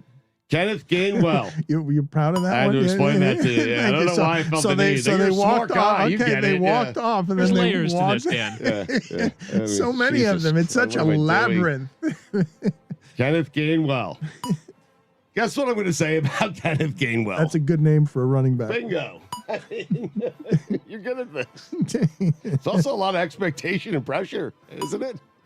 And your name, Kenneth Gainwell. You have to be good as a You have running to back. gain well. Yeah, Yeah, you do. fair enough. After bouncing around the NFL. There was a Greedy Williams out there yesterday, and greedy about turnovers. Which is the better football name at Batard show? Put those against each other. I think it's Gainwell. After bouncing around the NFL, you know what it seems like Cordella Patterson has done in Atlanta, Dan? Cordero. Whatever. Or Daryl. It seems like he's found a home. The ATL. That's funny to watch, right? I mean, running back, wide receiver, hybrid. Oh, the cornerbacks are too small because he's got a giant ass. And hey, he gets a lot of touchdowns for the last little drips of Matt Ryan's career. This is Arthur Smith's proxy for Derrick Henry. Cordero Patterson. But I mean, he's got a ton of touchdowns. Like he's the only one who He's scores good. anything for them. I spent a good portion of my time from 1 to 4 p.m. Eastern yesterday walking around my house saying, poor Davis Mills. No one loves overtime more than Mike Vrabel. OT. John Franklin Myers. Menace. Matthew Stafford. Blah, blah, blah. Hawaii. Enough of Stafford. Hawaii. Oh, that's it? Listen, you want some more? Sean McVay. Blah, blah, blah. Enough of the two of them. Anyway, They're in the Super Bowl with Jared Goff, who's terrible. They destroyed the Bucks. what do you mean? What has Stafford done? I hear this whole pairing McVay and Stafford and a different Stafford and a different McVay. No, it's the same Stafford. It's the same McVay. The same Stafford is good, though. He just didn't have anyone else on his team in Same Detroit. Stafford's not making it to the Super for Bowl. Calvin Johnson. They're not making it to the Super Bowl. They're not winning They the were Super made Bowl. the favorites last week. That's Las great. Vegas How do they made look now? the Rams the favorites last week. Not the Chiefs, not the Bucks. The Rams were the favorites. That's the money. Mm-hmm. That's fairly shocking, is it not? That's the money thinking McVay knows something the rest of us don't about what Stafford actually can be in that offense. And you can't game plan for Kyler Murray. Like, I don't care how smart McVay is. There's Right. not a game plan for that. Oh, AJ Green's a lot bigger than my cornerbacks, and Kyler's just going to run around for a few minutes. And hey, that's AJ Green in the end zone. Like he's really good. There's no game planning for it. What do you do? Isn't that what you saw yesterday? You don't make the Rams the favorite because they're not. That's what you do. I mean, was the money watching yesterday? Don't you think the money's changed today? Don't you think there's a new favorite in the NFL? Do you think it's still the Rams? Blah, blah, blah. It's the Cardinals. It's Right. Tony's beloved. They're the best team in the NFL, Cardinals. I'm not sure how smart this McVay is, Right, honestly. exactly. We're on to you. I've been keeping my eye on him for a while, Billy. I told you that. currently have my eye Yes. on him, yeah. Wait a minute. We'll Why's get your back to you.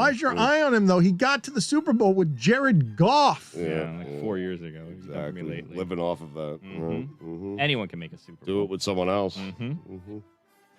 Hawaii. Anyone can make a Super Bowl, he says. We've spent 20 years with the Jets, the Bills, and the Dolphins not winning a playoff game.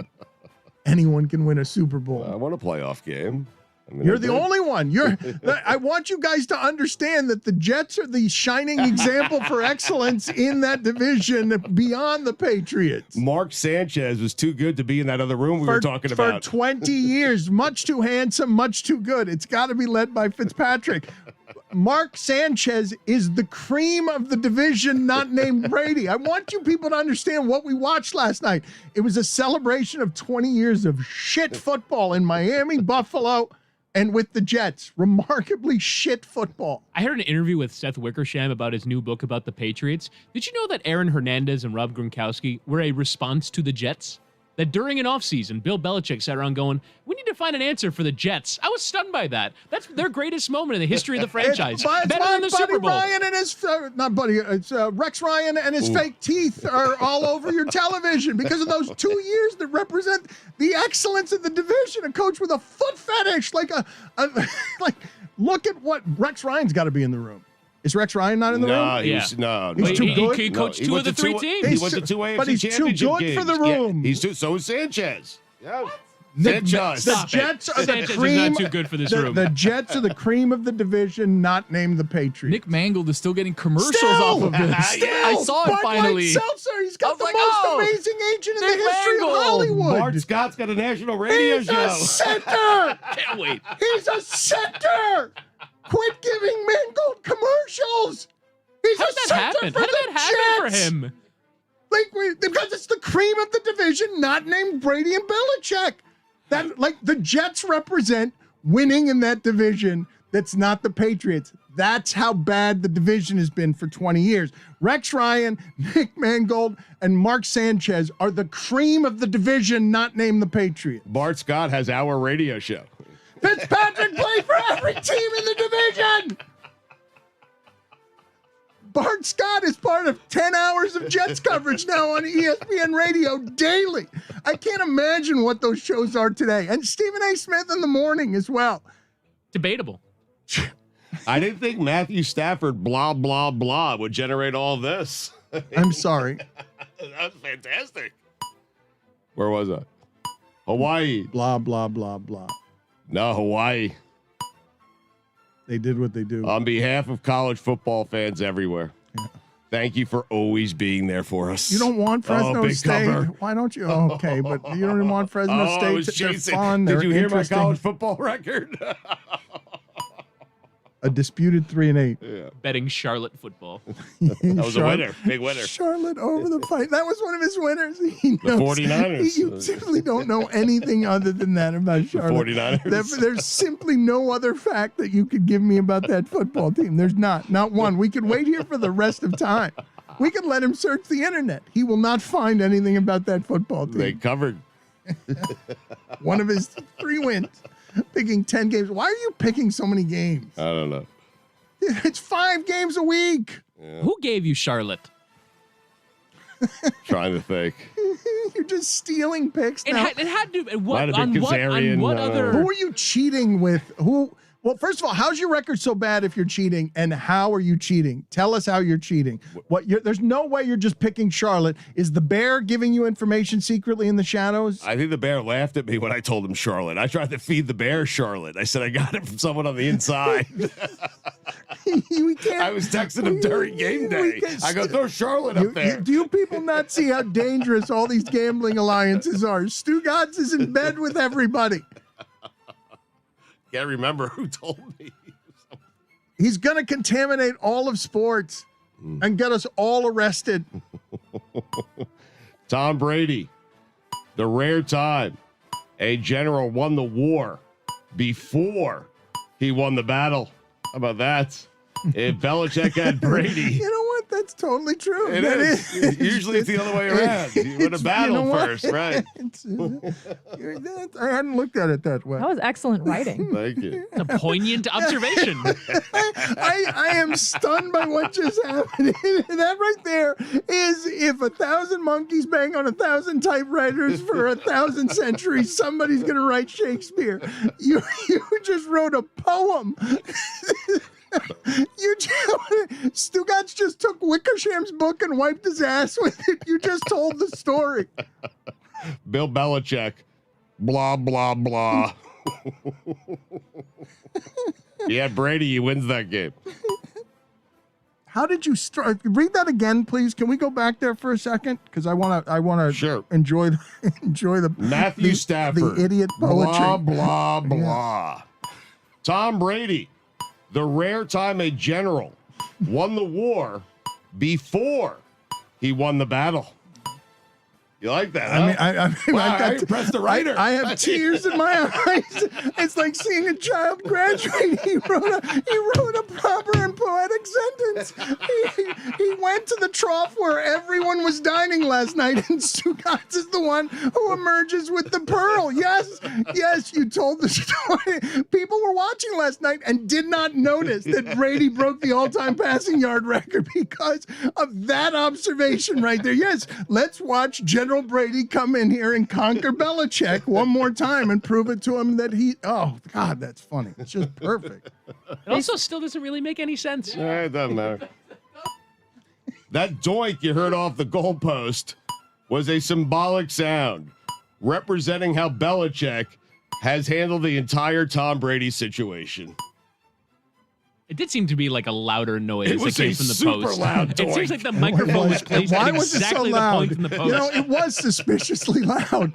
In that stadium where suspicious things happen over the 20 years, one of them not noticed very often is just how shitty the rest of the AFC East was for 20 years. How did that hide in plain sight that way? Why was that not celebrated? You realize that he got to go in as a general just because the battlefield was littered with losers. J.P. Lossman. That's right. Fitzpatrick in 3 different disguises. Nathan Peterman. Oh, my God. They should have won more. They underachieved. The Patriots underachieved. I am with you. I want that take today. Debatable. I want that take. You do the poetry and I'll do that. Yes. All right, let's get the viral clip. I believe the Patriots have underachieved. Witching hour. That was one hell of a ride. Speaking of hell, Art Briles. Dan, those are the weekend observations.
We were talking last week, Stugotz, about fragrances and scents and colognes and commercials and Johnny Depp commercials. And I saw on John Oliver something that I had not seen before. I don't know why I hadn't seen it, but I found both creepy and amazing Adam Driver shirtless, sprinting next to a horse on the beach to sell me Burberry. I had never seen this commercial, and because he's got about a bit of an Ichabod Crane gait, like he runs like Whittingham. If Whittingham were 6'4" and like an Amazon man, because I had never seen. Oh, Jessica, are you seeing this for the first time? That was a great comparison. This is how Whittingham ran during that race against Chris Cody. But I just don't understand the entire commercial. Okay, Adam Driver, brought to us by Lena Dunham in Girls, right? That was his star turn. Is now famously from South Bend, Indiana. God, little known fact. Nobody knows that. What is the point of that? And something famously and a little known fact. Famously little known fact from South Bend, but Indiana. why the South Bend pride about shirtless Adam Driver as I talk about him sprinting on a beach with a horse selling us Burberry? Tell us more about Mayor Pete too, or are we done with the South Bend Facts Hour? Jeez. We could talk about Mayor Pete. Dean Norris, also from South Bend. Who? Why are we doing this? Who's the biggest bandwagon Notre Dame fan? Because I saw Joey Chestnut was there this weekend Yeah, taking he pictures, was and I was there. like, what is Joey Chestnut doing there? I can't believe we played so bad in front of Joey Chestnut. That is Your team's not appalling. any good. Your team can't block In front anybody. of, why did he go to the Wisconsin game, Dan? In front of Joey Chestnut. Jaws. Thank you, Stugotz. You got it. You really got in there with some vigor. Excellent work It was by necessary. you, as always. A lot of rib from Adam Driver in this commercial. But I got a lot of rib. You mean Adam has a lot of rib? Maybe he should give one to Eve. Oh dear Oh God. my, my goodness. God. Jeez. Shame. What I mean,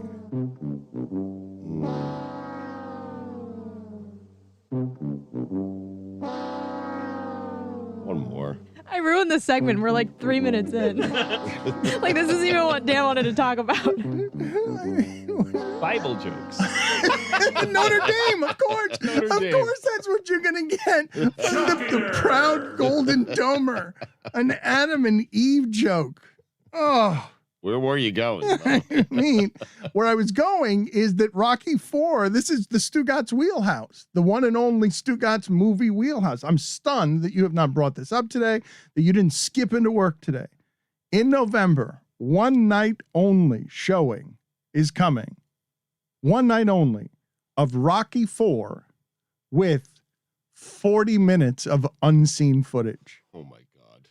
of Drago and Sylvester Stallone. And if Stallone puts a cast around there to answer questions and stuff, people will dine on that nostalgia. It's a new Stallone is changing the streaming game by going to theaters with 40 minutes of Rocky IV that you have not seen. Will you go? Will you be someone who gets there for that night to see? You've been in a theater. When's the last time you were in a theater? I can't remember the last time I was in a movie theater. Yes, that is something that would get me to go out to a theater if they were doing it somewhere near me. That's amazing because when I rank the Rockies, Rocky IV is number one. I know it sounds crazy, but Rocky IV is one, Rocky III is number two, 2 is number 2, and 1 is number 4. That's how it works for me. Rocky was the worst of the Rocky 5 movies. didn't exist. Right, five. I mean, please. 5. It went from 4 to Yes, 6. yes. There was no. It went from 4 to Creed. There was no Rocky 6. All right, let's do the funniest thing from the sports weekend.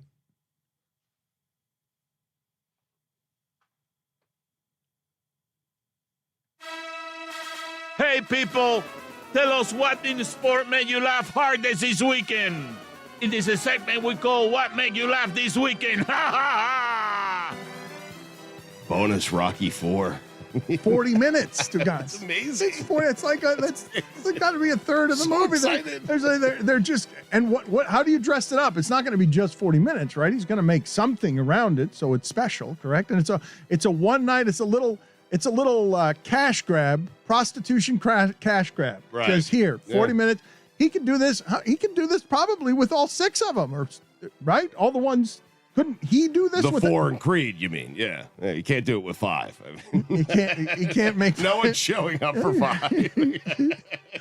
Even if Stallone's there signing autographs until 5 in the morning, no one's coming. I mean, bad movie, Dip. Guillermo, put it on the poll. Would you watch Rocky V if Sylvester Stallone were performing it in your home? You walk into another room, you get him out. Reject it. Just please leave. No, I don't want Tony, this. what was the funniest thing from the sports weekend? Guys, it's really hard to play quarterback in the NFL, but not as hard as Davis Mills made it look. 1 for 7, 3 yards, 2 picks, 26 lost yards due to sacks. Stugotz isn't laughing at this. Stugotz, bad. the Bad rare form. compassion and empathy. It was stunning for you not to laugh at somebody there. Most people are laughing at how bad he is. And of course, one of my thoughts is, oh my God, what a misery to be that guy in that sport, in that huddle, in that locker room where everyone knows you stink at your job. You're headed into that game, Dan. You know you don't have a chance. Like, he knew he did not have a chance, and it played out exactly the way I thought it was going to play out, with him being that bad and then winning 40-0. Like, I felt bad for him. It made me think, I mean, I know it's stupid. There was a camera angle on Aaron Rodgers yesterday with one of the cameras that are right on the field, right up in their faces, and they show you the size of the Gladiator crowd, and it's 100,000 people, and all of us watching this as we criticize, he should have thrown it there or should have thrown it there. We shit ourselves if we had to perform anything in front of this many people. And anything. Like, just go out and say a sentence. Go to midfield and say a sentence. And now it's not just that, but it's everyone running around you at a ridiculous rate of speed, and all of them trying to hurt you and somehow trying to find a serenity inside that. That shit's crazy. It is. What we're watching on Sundays. And all of us talking about it the next day who say we could have done better, all of us would poop ourselves because we don't have nearly the amount of confidence that these people have at what they do for a living. I don't know if you've been watching Tony on the Batard Dan, show, so you haven't been Instagram watching. stories. It's basketball, though. It's different, you know. Billy, I can't see you behind the mask. How annoyed are you? How annoyed are you at this point by Tony's Instagram stories? I mean, You're impressed. Say it. You're impressed. I don't know You that don't like anno- it, but you're impressed. Say it. I feel bad for you. Wow. Why? Because it's just like, let's let it go. You know, Like what go? we're not going to make it to the NBA. Well, I The mean, dream. Just let it go. Yeah. I mean, I Let's move wasn't on. gonna make his name. Maybe I got a 10-day somewhere in me. Tony 10-day. Oh, God. You don't, though. Oh, my God. But maybe. Tony 10-day. Could happen. Billy, what was the funniest thing from the sports weekend? I hope it does. There was a person holding an umbrella for Rodney It Harrison. was so good. It was so good. What is that person called? Diddy had one of had a guy who held his umbrella, and he had a famous name. Pablo brought this up yesterday because the photo was so It was funny. Bentley something, right? Diddy had for a while a guy, Farnsworth. He would walk behind him. It was the height. Farnsworth Bentley. It was the head of opulence, the height of opulence. And yes, there was Rodney Harrison, known cheater across voice of football in America, known cheater in the sport. Well, it just looks so much worse because he stood next to 3 people who are holding their own umbrellas. And so it just makes it seem like Rodney Harrison made the ask during a commercial break, can someone hold this umbrella for me? But Rodney was more adamant. Like, he needed to use both hands. He was passionate about the game, having been a former Patriot, you know? He also kept walking away from the umbrella Yes. because he was very emphatic, Yes. and I was kind of wondering, were there instructions that only the hand can be shown on that umbrella, and that's why he's now walking out into the rain, or what are we doing here? Because very poor umbrella holding form by the umbrella holder. Holding an umbrella for another person is very difficult. That is a hard job. That might be the hardest job on that whole production crew staff. I would say, though, holding an umbrella for 2 people harder than holding an umbrella for another Yes. person. It's really hard. You have to get the height right, got to get the angle right, so you're covering 2 people. You kind of have to walk in close proximity. You're kind of penguin walking to make sure that you're not too far to the range of the you're umbrella. It's getting very, soaked. very difficult. Yeah. Tough job. I love the symbolism amid all of the excellence of the story last night, Stugotz, because it's going to get the monster number of all numbers. Storyline, Brady goes back 20 years of excellence being celebrated, and possibly at 44 years old through cheating scandals that will sell Seth Wickersham's book. It's a monster. It's a big-ass book. And Brady and Belichick went out of their way yesterday to say nothing is true. All fake news. Anything that you hear about us that's not hugs and love over 20 years, all untrue. And they march as one of the most secretive teams we've ever seen with a murderer on their roster.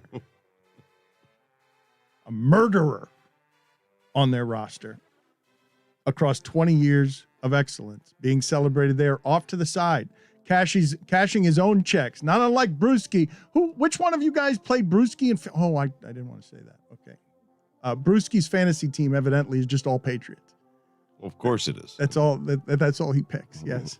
Why wouldn't he? Right. And off to the side, Rodney Harrison, cheater, dirty player. One of the best broadcasting jobs in America with somebody holding his umbrella. You made it, Rodney. You congrats.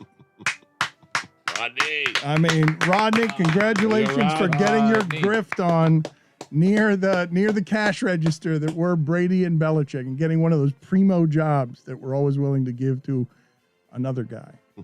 Jessica, what was the funniest thing from the sports weekend? UConn Vanderbilt. The full cast After Dark crew all was in attendance. They paid $1 for tickets. The StubHub fees were actually more expensive than the tickets themselves. And the visual of my dear friend Ryan Nanny, who hired me at my first ever sports media job, watching Kentucky beat Florida on his phone from the stands of the UConn Vandy game in driving rain was pretty funny.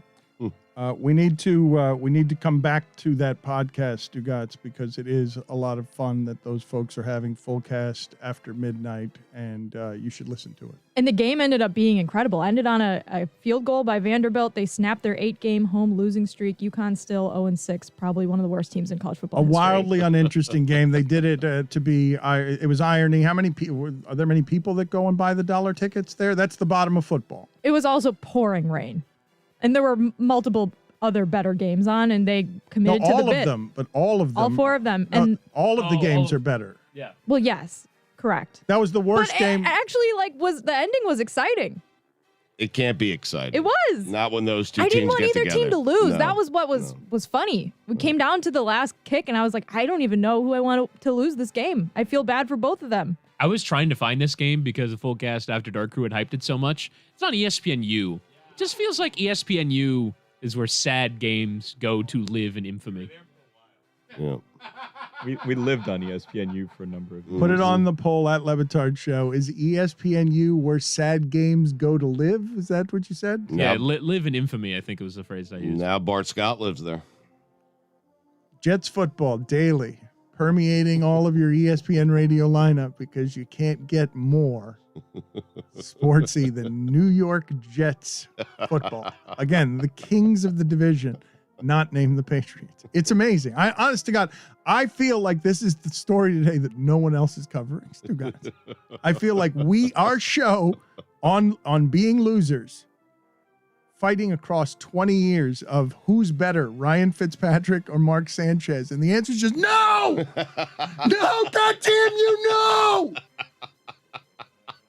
No! No one even put up a fight.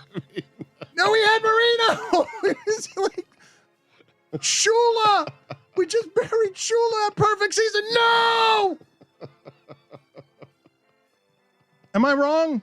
You're right. Winningham, am I wrong? You're a loser. Yeah. Multiple fronts. I'm just saying that's how you experience your Sundays. You are covered in barbed wire because you're like, and this can't make me care anymore. They've been doing nothing but desecrating how much I care about sports for as long as I remember caring about sports. Yeah, it's the same for the college game, too. I only really got into the University of Miami after they won their championship in 01. Really, when I started going to the school, which was like 09, 010, or 09, 10. You were 9. Yeah, I was 9 when UM won a championship last year. Fairweather fan. You were 9 when Miami did any winning at football. There was the 10-0 season that was a total fraud from Mark Richt. Yeah. I was also 12 when I experienced the Orange Bowl tub trough urinal for the first time. I'm so sorry. Wow. Yeah. You missed out. I mean, I was 14 the last time any of my teams won a championship. 14. I'm 49, man. I was too. Oh, wait. No, the Cubs won 3 years ago. Sorry, never mind. I mean, This is a theme I was gonna today. say I was 14 and then be like, Who well, I wants was to only hear 11 from the years ago. gloating But like, it was sports fan? Nobody right. wants. No, I was. Nobody wants please to hear leave. this. Nobody. Wow, to the ocean. Do you have the authority? No, I don't. Sir. I just leave. I just don't need to hear this today. He's in a bad mood. I But what's she understand. gloating about? This was the worst weekend of the year for you. That's a good point. What are you gloating about? There was no worse weekend. Are you masking an insecurity here because your teams got just dragged? No, I'm back in Miami. I had like several cafecitos this morning and I feel good to be back. Oh, forgive me about this. People were clamoring for this. If I come back to you at the end of this for an F1 minute from the last 2 weeks, do you have something for us? You're unprepared for this. Okay. No one's clamoring for this? I'm clamoring. I want to hear what Jess's thoughts on what happened in Sochi. Okay. So what do you have for funniest thing from the sports weekend? Ben Roethlisberger. Every weekend until he retires. I don't need to see anymore. I'm just going to laugh at him until he retires. Can you help me with something I'm imagining people are finding funny? There's news on this with Urban Meyer now that's just breaking right now. And I'm uncomfortable laughing at this person, even as I'm rooting against this person. It's a weird feeling for me because I don't root very often in sports for the misery of others. And I've been sort of enjoying mercenary savior, greasy guy who has made, a lot of money off of the injustices in this sport and the things that pay just people like him to be CEOs. And if he goes back to college soullessly in a little while, anyone will hire him. Yes. In a moment because of what he did at Florida, where there was a murderer. A murderer. This is the excellence in football across the last 20 years in the state as Brady comes back and is the only good football thing we have here, college or pro. Anyway, from Jacksonville to Miami, from the University of Miami, maybe Central Florida, is it Tampa Bay? The state of Florida, proud football state, our second best team in the last 20 years behind these Tampa Bay Bucks of the last year is what? Across 20 years. That's how bad the football and Jacoby Brissett and everything that's happening around here has been this for so long. It's a misery. Well, I think you had the Bucks win a second Super Bowl, right? They've won 2 Super Bowls, so Yeah, the the one Bucks with- are the best thing down here. The Well, I know Lightning. Gruden, the Lightning. Well, I mean, we're talking about football. No, I know. Yeah, I mean the late aughts Gators teams of Tim Tebow, the Florida State team with Jameis Winston. Yes, that was a good one. That was everyone cashes in, right? Yeah. Jimbo goes and cashes in. It's all going to the SEC now. They're going to create a minor league beneath that, and all the guys are going to go get their money. Urban Meyer will fit right in over there. They're not going to care. Another personality to sell on the best network that's giving you football. It's not the NFL, right? Because the SEC, this network's going to be obviously a monster, and it's going to be much better than all these other schools we're laughing at today. Cincinnati, biggest win of this school history. We're laughing. Iowa, important, never mattered like this. We're laughing. In Penn State, James Franklin's been decent there. They rebounded from unspeakable horror, worst sports scandal in the history of the sport. They're nationally relevant. They are, but no one's taking them seriously. So. Because they've done this a couple of times. They've done it a few times, and really it's Alabama and Georgia. Let's just see that game. But you realize how are you guys not fairly amazed by what has happened where the best of that sport, where there is the most money, has now produced it and distilled it? So your best football will only be found there, and you will laugh every time a Wisconsin makes an appearance, because why would anyone go to Wisconsin?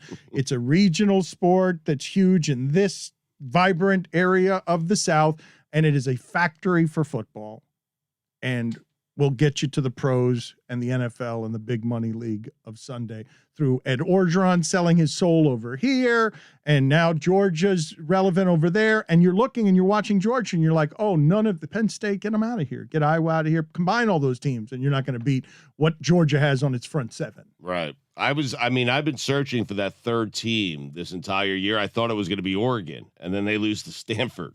I don't know how they lost that game. Mario Cristobal goes from I'm watching the end of that game, and I'm mesmerized at how poorly Mario Cristobal is throwing away the football game against a Stanford team that had no right to beat him, and then a backup quarterback comes in and then drags him at the end of the game. It's always been his reputation. No, but Cristobal, that's from one week to the other. You go from beating Urban Meyer's school program that he made matter, which is why he'll get hired anywhere, no matter what his character is and no matter how many things. He had a murderer on his roster. Like he a murderer. He put Tebow's halo over that. Mm-hmm. And that team got arrested more than like any in the history of the sport. And I went to Miami. The Percy Harvin teams. I mean, Percy Harvin. Tame by comparison. Everybody was terrified of him. He punched a teammate during a Super Bowl or before a Super Bowl game, and no one talks about it. Your beloved Golden Tate, I think. No one talks about Percy Harvin before a Super Bowl game. We don't give Tim Tebow enough credit for holding that entire program together. That Like, was he the really plan, did. though. But that was the plan. Urban got Tim Tebow and said, hey, just focus on me and this quarterback over here and don't pay attention to the rest. So what's the please." latest news? Because I want to laugh at Urban Meyer, but I imagine this kind of misery. I mean, there's a wife hurting today, I would imagine, unless they have like an open relationship like Will Smith. He's doing the magazine tours, and he's fascinating talking about his relationship and just the growth that he's done as a man. And he's in an open relationship and doesn't care if you know it. And if that's where the Myers are, then that's where they are. But if they're not, his wife right now must be mortified at everyone talking about things like this, where he's in a bar. That's his bar in Ohio, is it? It's a bunch of margaritas at his bar. And now I was wondering last night, Stugotz, how are they going to handle this from a PR perspective? Right. Because they've got a mercenary that they've brought in. How do you handle this as a public relations crisis where it just looks like your coach is getting hammered and cheating on his wife in a way that everyone can see? That's what it looks like to people. That's what it looks like. He stood up there with the Jacksonville Jaguars logo behind him, and he delivered an apology and a press conference and an explanation. That's what. Now, whether you believe him or not, most people probably don't, but that's what Urban Meyer decided to do, and the Jaguars decided to do today. Yeah, it's from ESPN's Michael DeRocco. He says that Urban Meyer stood in front of the media and said he apologized to his team for being a distraction, said he was at an event and people tried to get him on the dance floor and he should have left, said he never should have put himself in that situation. But did he apologize to his wife? Did he apologize to embarrassing his wife? No, there was a follow-up question about whether or not his family said anything, and he just said they're upset. Yeah, that was all he had to offer. Mm-hmm. I mean, this is a person who got hired over. You saw how tone deaf it was that his strength coach after the racial, the stuff we were talking about earlier with Draymond Green, Stugotz, where there's a lot of interesting stuff happening in America right now, and it seems trivial sometimes to come in here and talk about the other stuff that we're talking about. But you got a whole lot of black bodies who are being shamed in the NBA into finally getting vaccinated just because their numbers were 10% lower than the WNBA's number, and more vaccinated than the rest of the country, more vaccinated than just about anything, but not vaccinated enough. And so largely black people are getting hammered right and left about, while not trusting necessarily the science or the government or America after everything that's happened with Colin Kaepernick and George Floyd and everything else. Black people not trusting this thing as they're telling you, I'm free. You don't know what I overcame to get this body here. Look at what America does to the black body.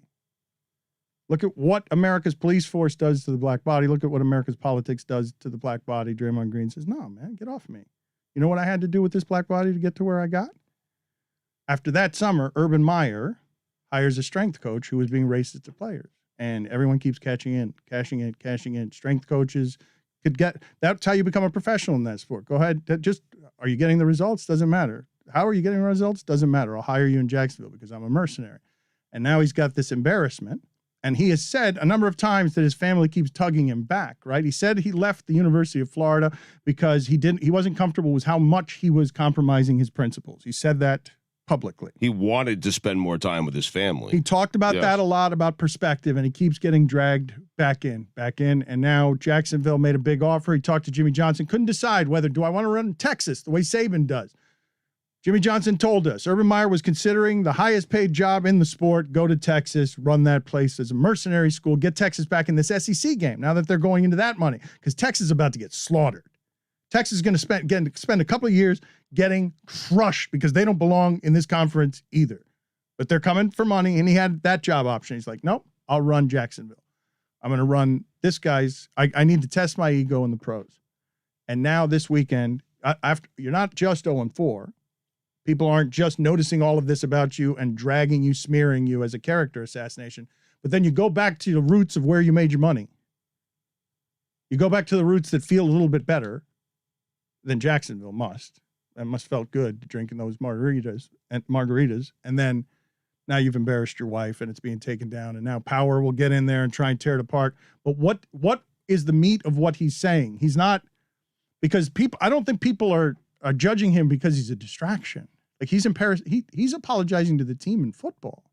I think people are judging him because they're like, oh, look at you, what you just did to your wife. No, he's apologizing, at least from the clip that I saw. He's apologizing to his players, to the team, and to his boss, to Shad Khan. But what about his wife? Probably the person he should be apologizing to, not Trevor Lawrence. That's what we're doing, isn't it? Like this is a coach hired as a genius and savior to be smarter than the others, to teach leadership, who has learned the mercenary way and profited greatly off it, can get any job he wants in America, chose between two of the best in either region, and chose this quarterback and Jacksonville. This is the height of mercenary CEO, the Saban labyrinth, all these coaches, all these guys that we put at the altar and celebrate as great leaders. I'm not trying to be dramatic here when I ask you. There's to my way of thinking, like, and he can apologize in private. I don't mean to feel judgmental about this. His marriage is what it is, and I don't know what he did to his wife. But the culture of that kind of selfishness and myopia and masculinity that that allows you to hire the strength coach who's racist, and that allows you to have protect a wife beater at Ohio State, like we talked about last week, as an assistant coach, in a way that the language we were talking about last week is, why is no one apologizing to the women?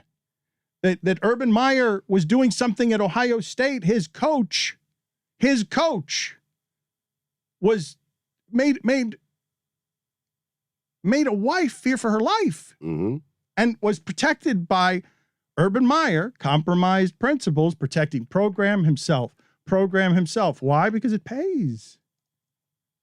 Protect the industry, protect the business, because look at the job that he got. Nobody cared. And when he got there, look at who he hired. And we had to shame him into firing his strength coach, because he was going to out-tough him, Stugotz. That's what he was going to do.